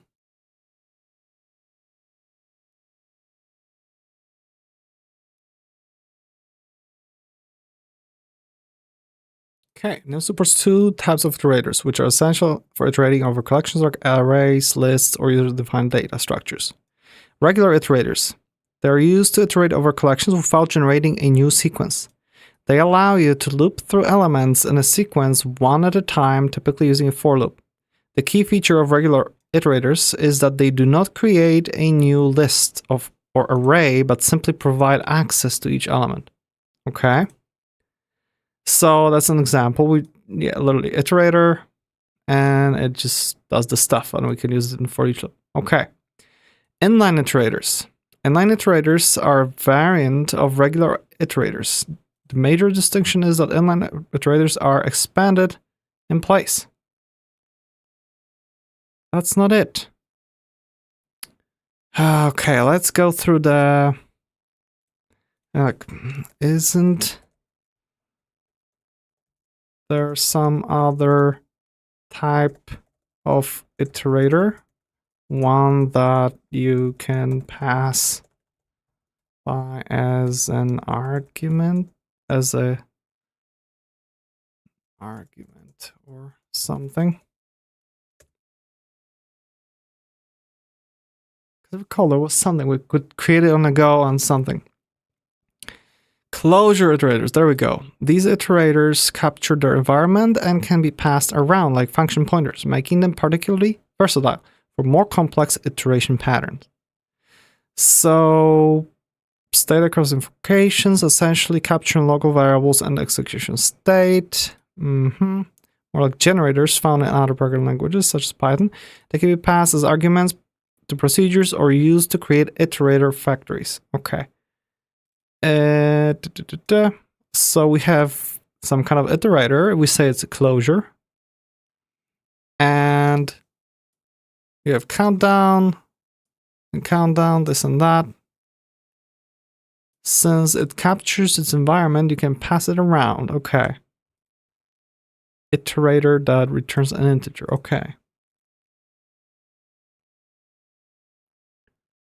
And you can just iterate over it like that. Huh. Okay. So I wonder if we could do it that way. Where we can define that what needs to be implemented.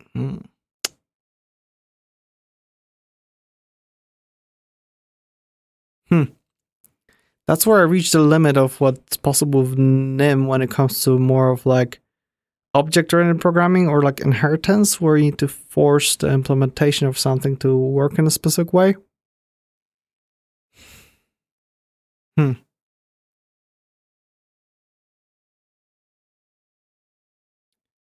gonna take a 2-minute break, and maybe in that time I'm gonna have an idea or something. So I will be right back.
Okay, I'm back. And I've got some ideas. Actually, a lot of ideas. But for that, we need to go to some little bit different tool than just the code. We need to be able to draw something. Let's go to XCaliDraw. Okay. Can I make it larger? Can I zoom in?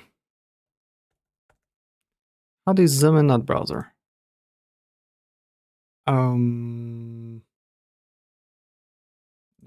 No. I don't like that browser so far.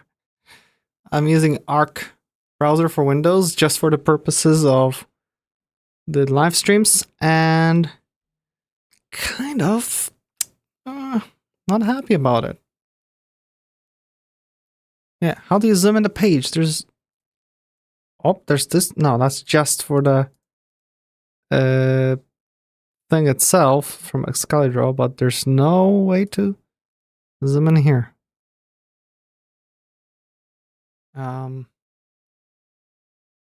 Nor here. That sucks.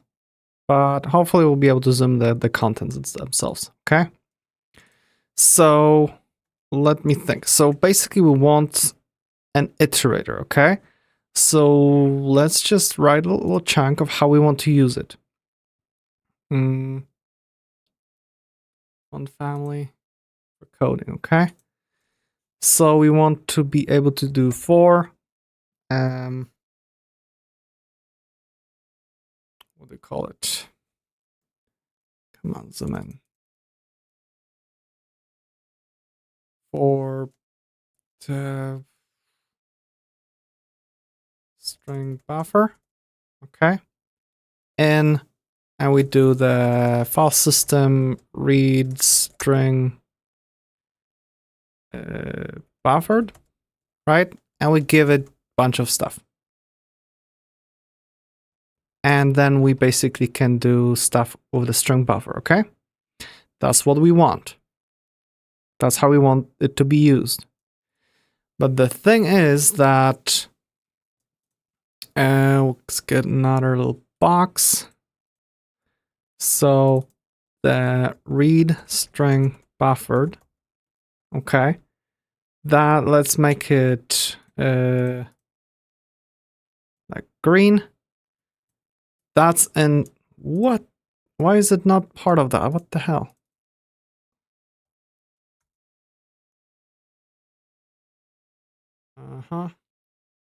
So we have read string buffered. That's inside the CommonFS, right?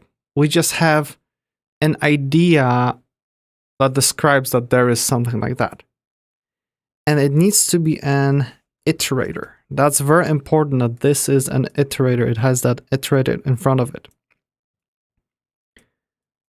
So let's just move this somewhere up here. We don't care much. And just add a label here that this is CommonFS, okay? While we add another label, here will be OSFS, okay? And this basically needs to call something here. So we just have an arrow that this calls here, and something needs to be returned, okay? But the thing with iterator is that it basically uses the yield keyword, okay? So we have the yield. Okay, so whenever we call the yield, we're basically calling something somewhere. So in theory, that's relatively easy, okay? We call some kind of yield, and we get from here to something back, and we can pass it on outside. And we just keep doing it. But the thing is that our CommonFS would suddenly need to know a little bit more about how things are implemented. which kind of sucks because, yielding for, I don't know, what would you call it, for some S3 buckets may need to be in some other spot than in some other case to be still fast. With file system, we know it works this and that way. Let's actually look at some of the code. When we have the implementation, let's just add some space around it so it's a bit cleaner to see. We'll just expand this whole try catch so we can focus on this part here. So when we want, let's copy the code actually and implement the iterator, okay? Straight up, we want an iterator. Just to see what it looks like. Read string buffered, okay? We give it the path, the buffer that we want to keep modifying, and the start and length of the buffer that we're expecting, okay? And every time from the iterator, we also return how many we whatever changed or something. So the way it would work, our iterator, that first we make sure we create that file, okay? We open the file, we move the set file position to that starting point, okay? And then we create our buffer, and how many bytes we read will be used later. So this is where we do while, okay? While bytes read is larger than 0, okay? Then we're doing something, but first, while true, okay? While true, well, just forever loop. While true, we do our stuff. We read bytes, okay? Into the buffer from 0 to length. So we read the bytes. Then we prep our buffer, okay? We apply all this stuff to the character, so that doesn't matter. And then what happens is we can basically yield how many bytes we read, okay? And our buffer stays, it has been already updated, so on the other side of it, it should all work. What's wrong here? Bytes read. We need a colon. Okay, so we have the bytes read, we yield it, and after we yielded it, we just need to, first, before we yield it, actually, I would check if bytes read is 0, okay? Then we just straight up yield break, okay? Because we don't want, we finished. Not yield break. How do you do this? You just do return? 0? Let me just quickly look at iterators. We should actually have the last thing from chat already talking about iterators. Keep yielding, whatever. You just exit out of it. Return. That's it. Nope. Return is not allowed. Break. We should be able to do that. I guess that's it. Okay. So if we don't read anything, we break and whatever. Other than that, we just keep reading. So this is our iterator. But the thing is that we can't define the shape of an iterator and hope that it's gonna be overridden and OSFS will call it. Because OSFS, the CommonFS doesn't know about its existence. And that's the problem here. So we can just return iterator, right?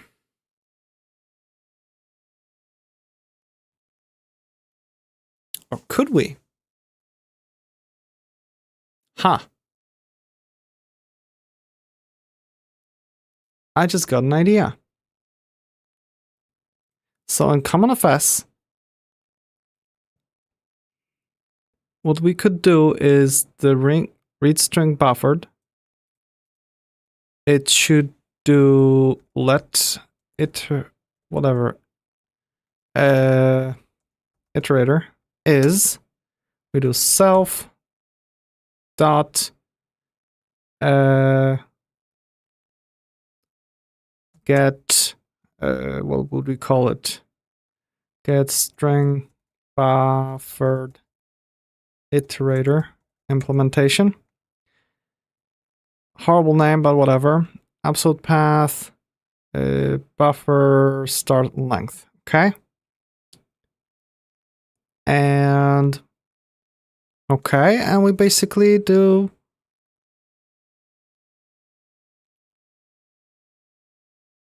what? We just pass it on, right?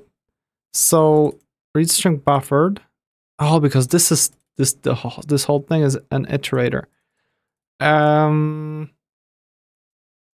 Yeah. For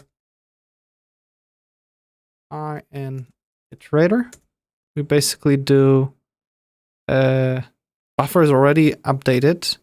The only thing we need to do yield I. And that's it.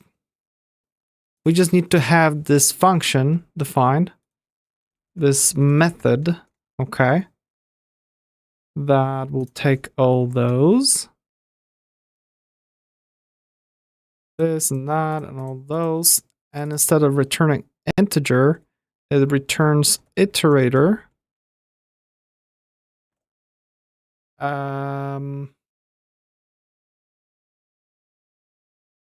That returns an int.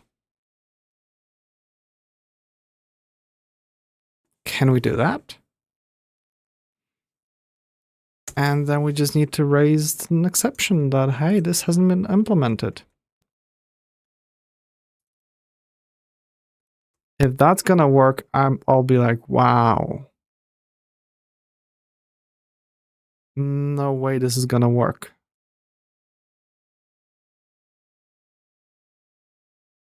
Okay. Why it can't do that? Type mismatch. Items, iterator. Spell one of iterator items, and this and not. Ha. Let's search for closure iterators, okay? Because I'm a little confused.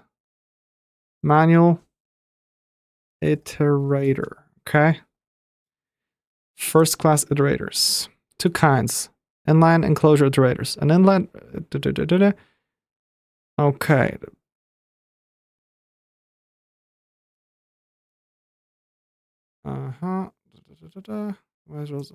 Caution. The body of a loop over an inline iterator is inline. Okay, we don't worry about that. Inline. Closure iterator can be passed around more freely. So we can define that iterator, which is a closure. And yeah, invoke. We give it an iterator that returns an int, just like we have, and we can just, I guess, add that it needs to be a closure. Oh, we just executed like here with those two. Oh, okay, so that's literally the difference. So in our CommonFS, let's just make sure that the iterator is a, I guess I can't put it in here. It just returns iterator, whatever. So iterator, and we just put like this. Yes, that's it. That, bam, works. If it's gonna be that simple, I'll be real happy. So yeah, let's build it. Okay. Also, let's like write simplest short test. So let's make a suite for that. Read string buffered. I'll be iterator. Okay. And we want to have like string buffered, whatever, iterator tests. There we go. We just have all that. This is all good. And let's say that we have the first test. Should read full contents of a file when starting at 0. Okay. And we want basically the path text will be, I don't know, 3 times that or something. We create a file. Our buffer will be here for a string. And we do for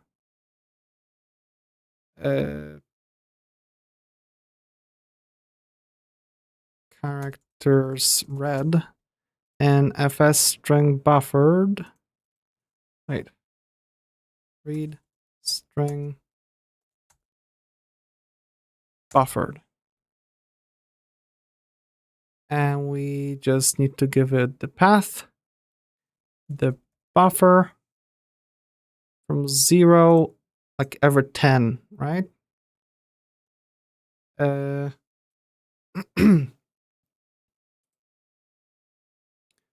the hell is happening here? I don't want that. Check characters read is 10. Check buffer.length is 10, because that needs to happen as well. And let's basically do var and result is this, and we'll just keep adding it, okay? And result add buffer. Okay, and we want basically and result to be exactly the same as the text. So what's wrong? Attempting call undeclared routine. Didn't I maybe didn't export it? Yes, I haven't exported it. Fixed. And hopefully that's gonna work too. Hopefully.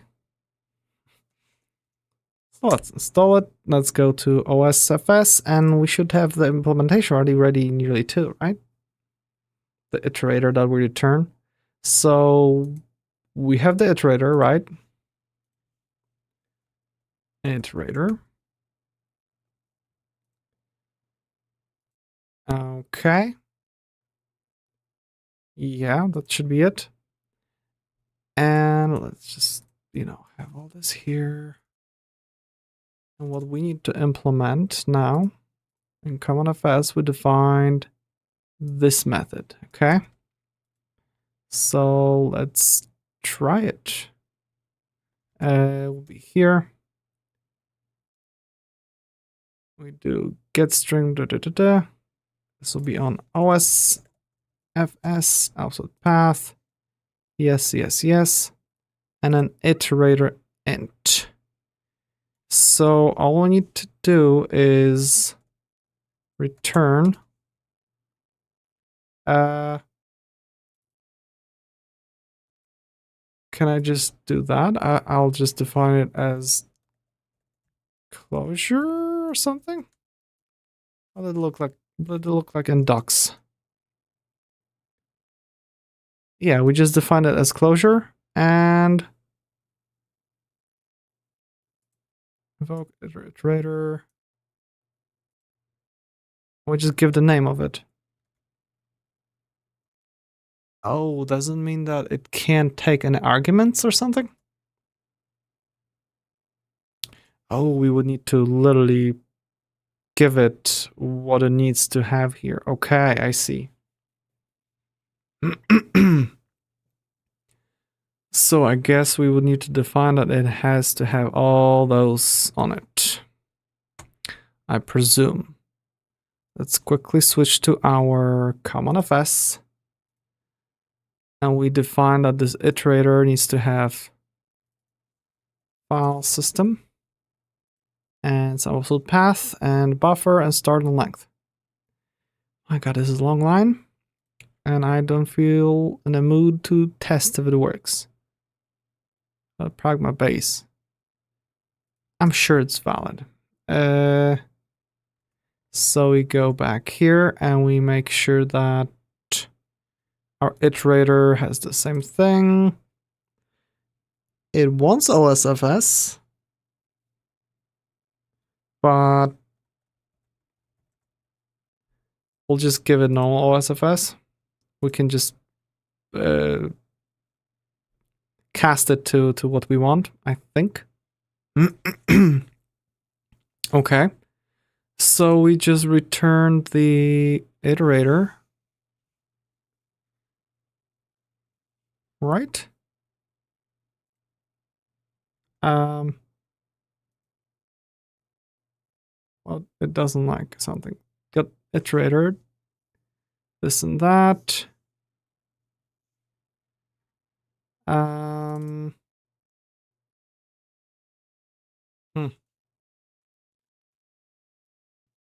I see. So if I will do OSFS here, it will work. But maybe this will work. I hope. I really, really, really hope. Ay, ay, ay.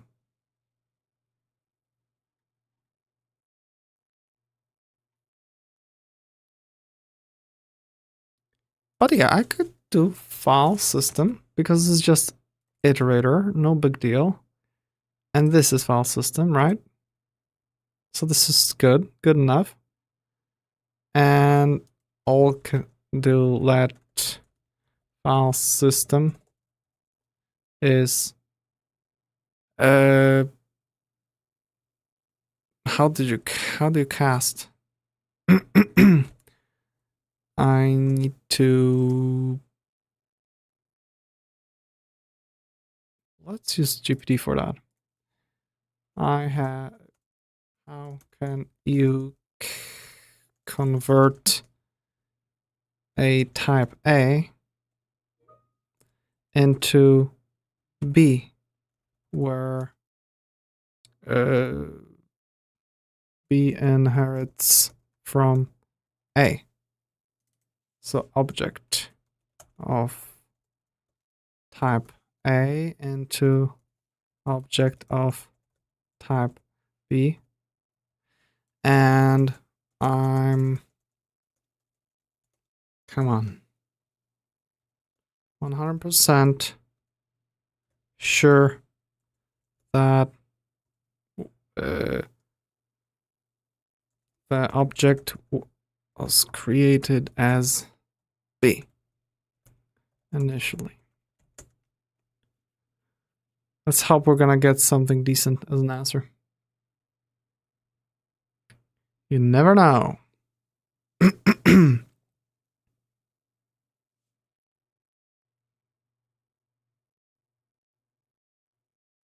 Okay. Cast function demonstrates save down casting. Cast B A.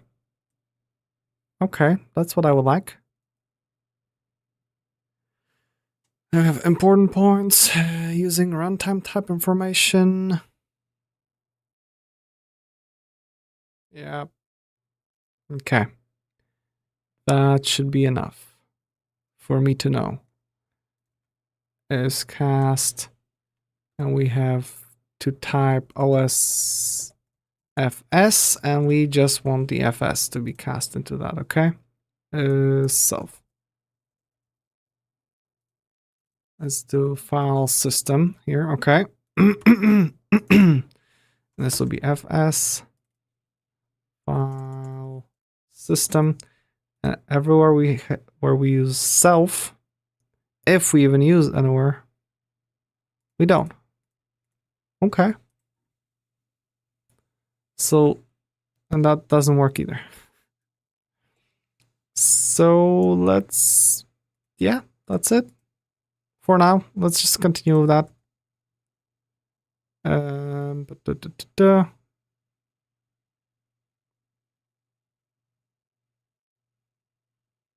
Yep, that should be good enough. So we have implementation that returns that, so that's good. And therefore I should be able to test it already? No way it's that simple. Error. Where's the error? Where's the first error?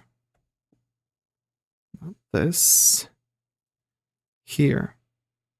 Empty it.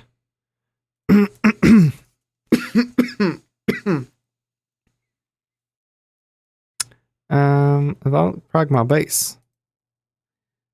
Huh. Why would it be invalid pragma base there? I don't understand it.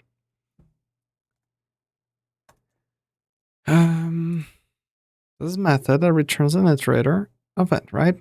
And suddenly this says a problem of base. Even though it's a method on file system.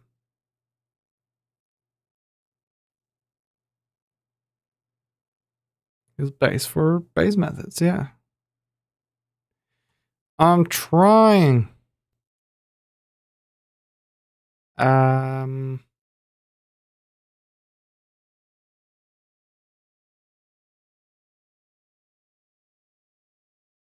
So how can I specify iterator as a type?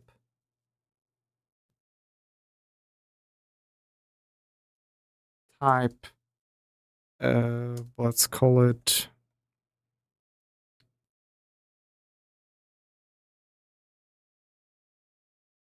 string buffered iterator.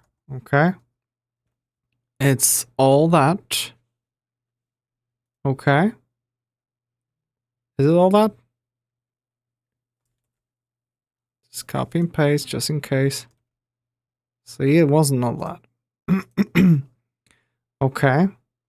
So we just say that we return this type. And now it should be fine. I guess this whole iterator in there was causing some problems. So if we have that exposed, we can just do run test task. Wait, not that. What the heck? 148.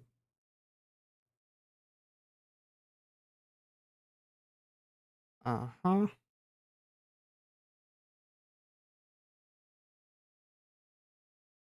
What the heck is going on right now?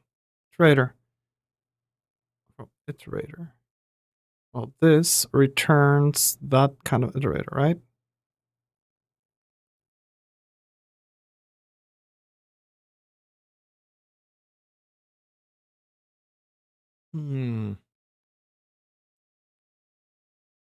Guess this is where we're going, getting like into the weeds of pushing them to weird places that weren't thought about, like, you know, initially.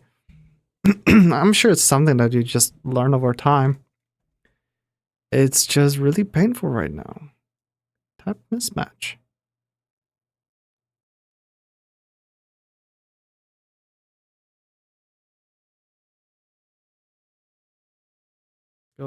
Got the freaking nothing.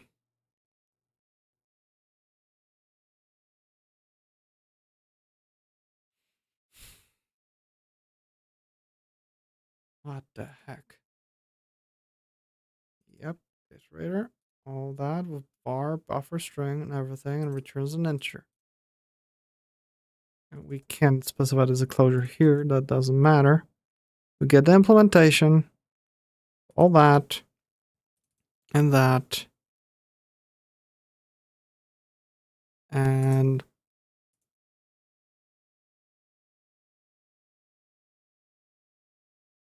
that should return the iterator.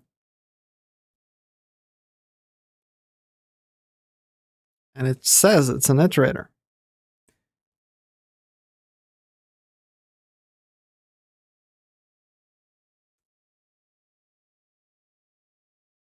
Why?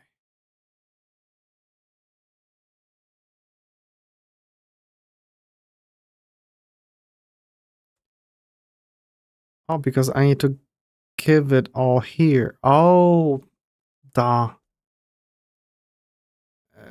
We need the absolute path.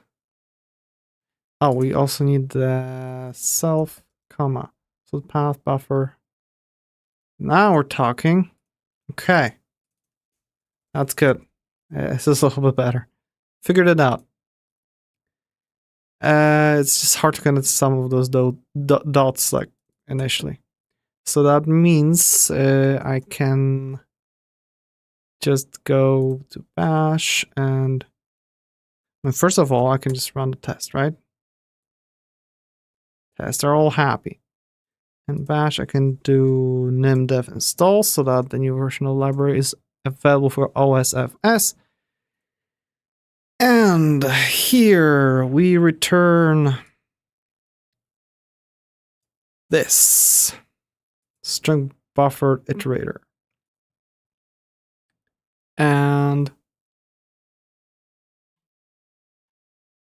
CommonFS, it should be imported, right? Okay, it's just, I guess, isn't aware yet. And let's try to test it. And where's the first error?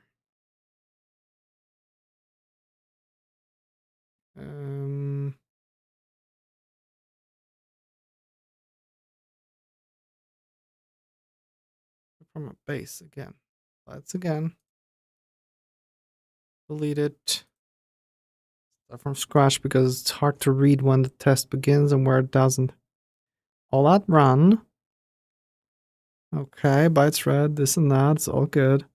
And now we have this and check failed. Characters read 10 was 9 instead. And same thing here. So that's it. We just aren't reading properly. Okay. So our iterator length. Okay.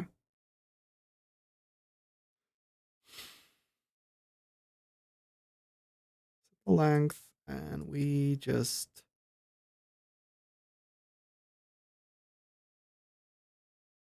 read the bytes. This should do okay.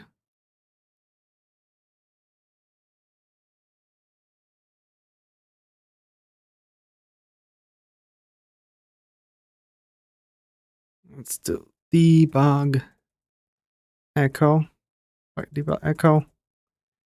And we'll make it starting iterator. Length is, and we say it is length. Okay. So that'll be first thing. Okay, we start those things and then while true, so we basically go with that. I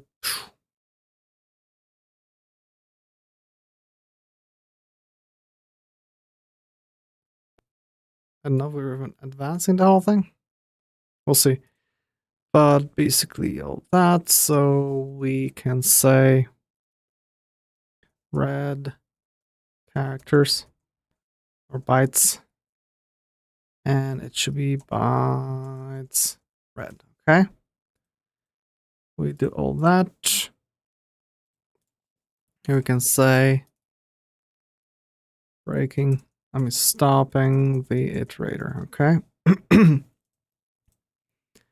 And for bytes, we basically add the characters. So from 0 to the length, so that should be for 10, should actually do 10 times. Yeah, it should be fine. So a little bit confused here. Let's run it again. Length is 10 and reads 10, 10, 10, 10, 10. At the end is 9. Okay. At the end. And I guess at some point the last one. Okay, I see. The last one, it failed because it was 9 instead of 10. I see. I'm just an idiot here. So let's go to the test, because I think it might be working actually, somehow, which makes me really, really happy. Our test here should read contents, and we just expect that every time it's 10, okay?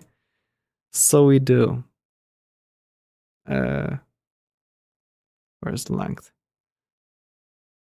10. And we do 10. 10. 10. And 10. 10 and 10. Another 10. 9. Okay, so that's good. So if I'll just make it 2 exclamation marks at the end, so that it's actually,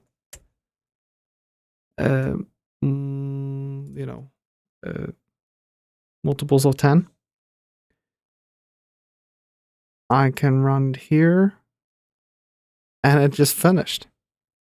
Okay, see? Bam, at the end is 0. Stop in the iterator and read everything. This freaking works. I have it read, I just need to make better names, and it's gonna work. Okay, that means I can copy this kind of setup, and it should always work. And because this is, because this method specifies what kind of iterator it needs to return and what info it takes initially, we shouldn't have any problems with, using it. Hell yeah. In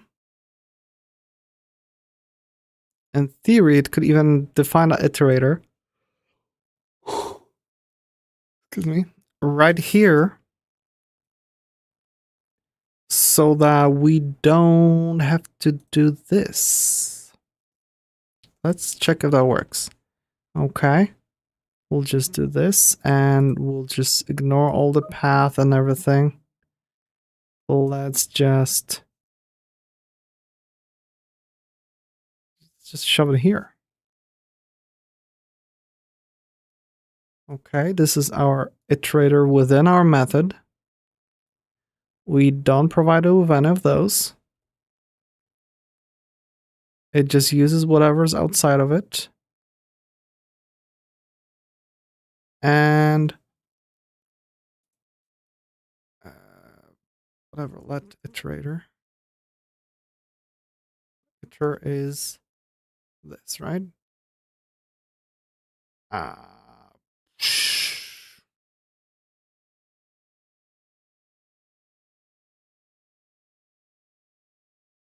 Maybe not that way.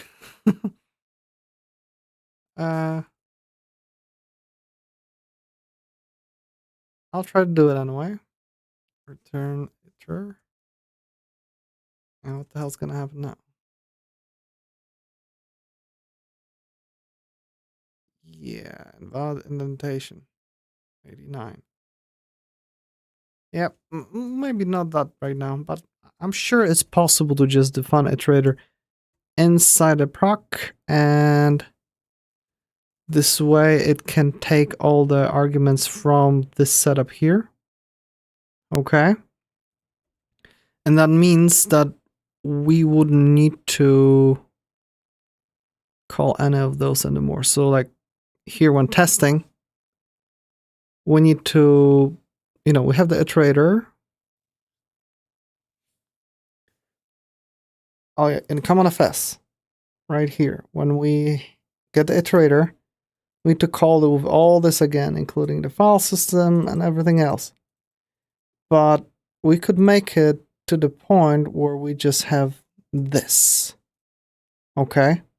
Because we already passed all this here into here. So this way we also wouldn't need to worry that, oh, iterator takes file system, while really it should be operating on OSFS in that kind of instance. So all the details would be given to the actual file system. So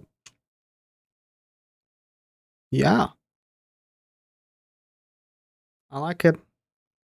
So I guess I'm gonna try to do that off screen, and maybe on Monday I'm gonna share my progress because the code starts to look unwieldy. I wonder if I could separate it into separate little files and do some cleanup, because it's just a long file already. It's what, 269 lines. It's just ugly.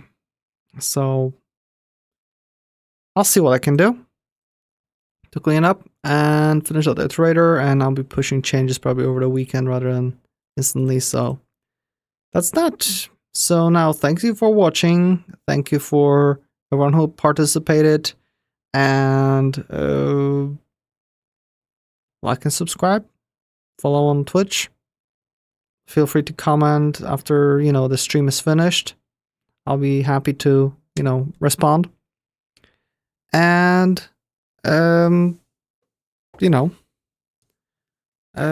see you on Monday.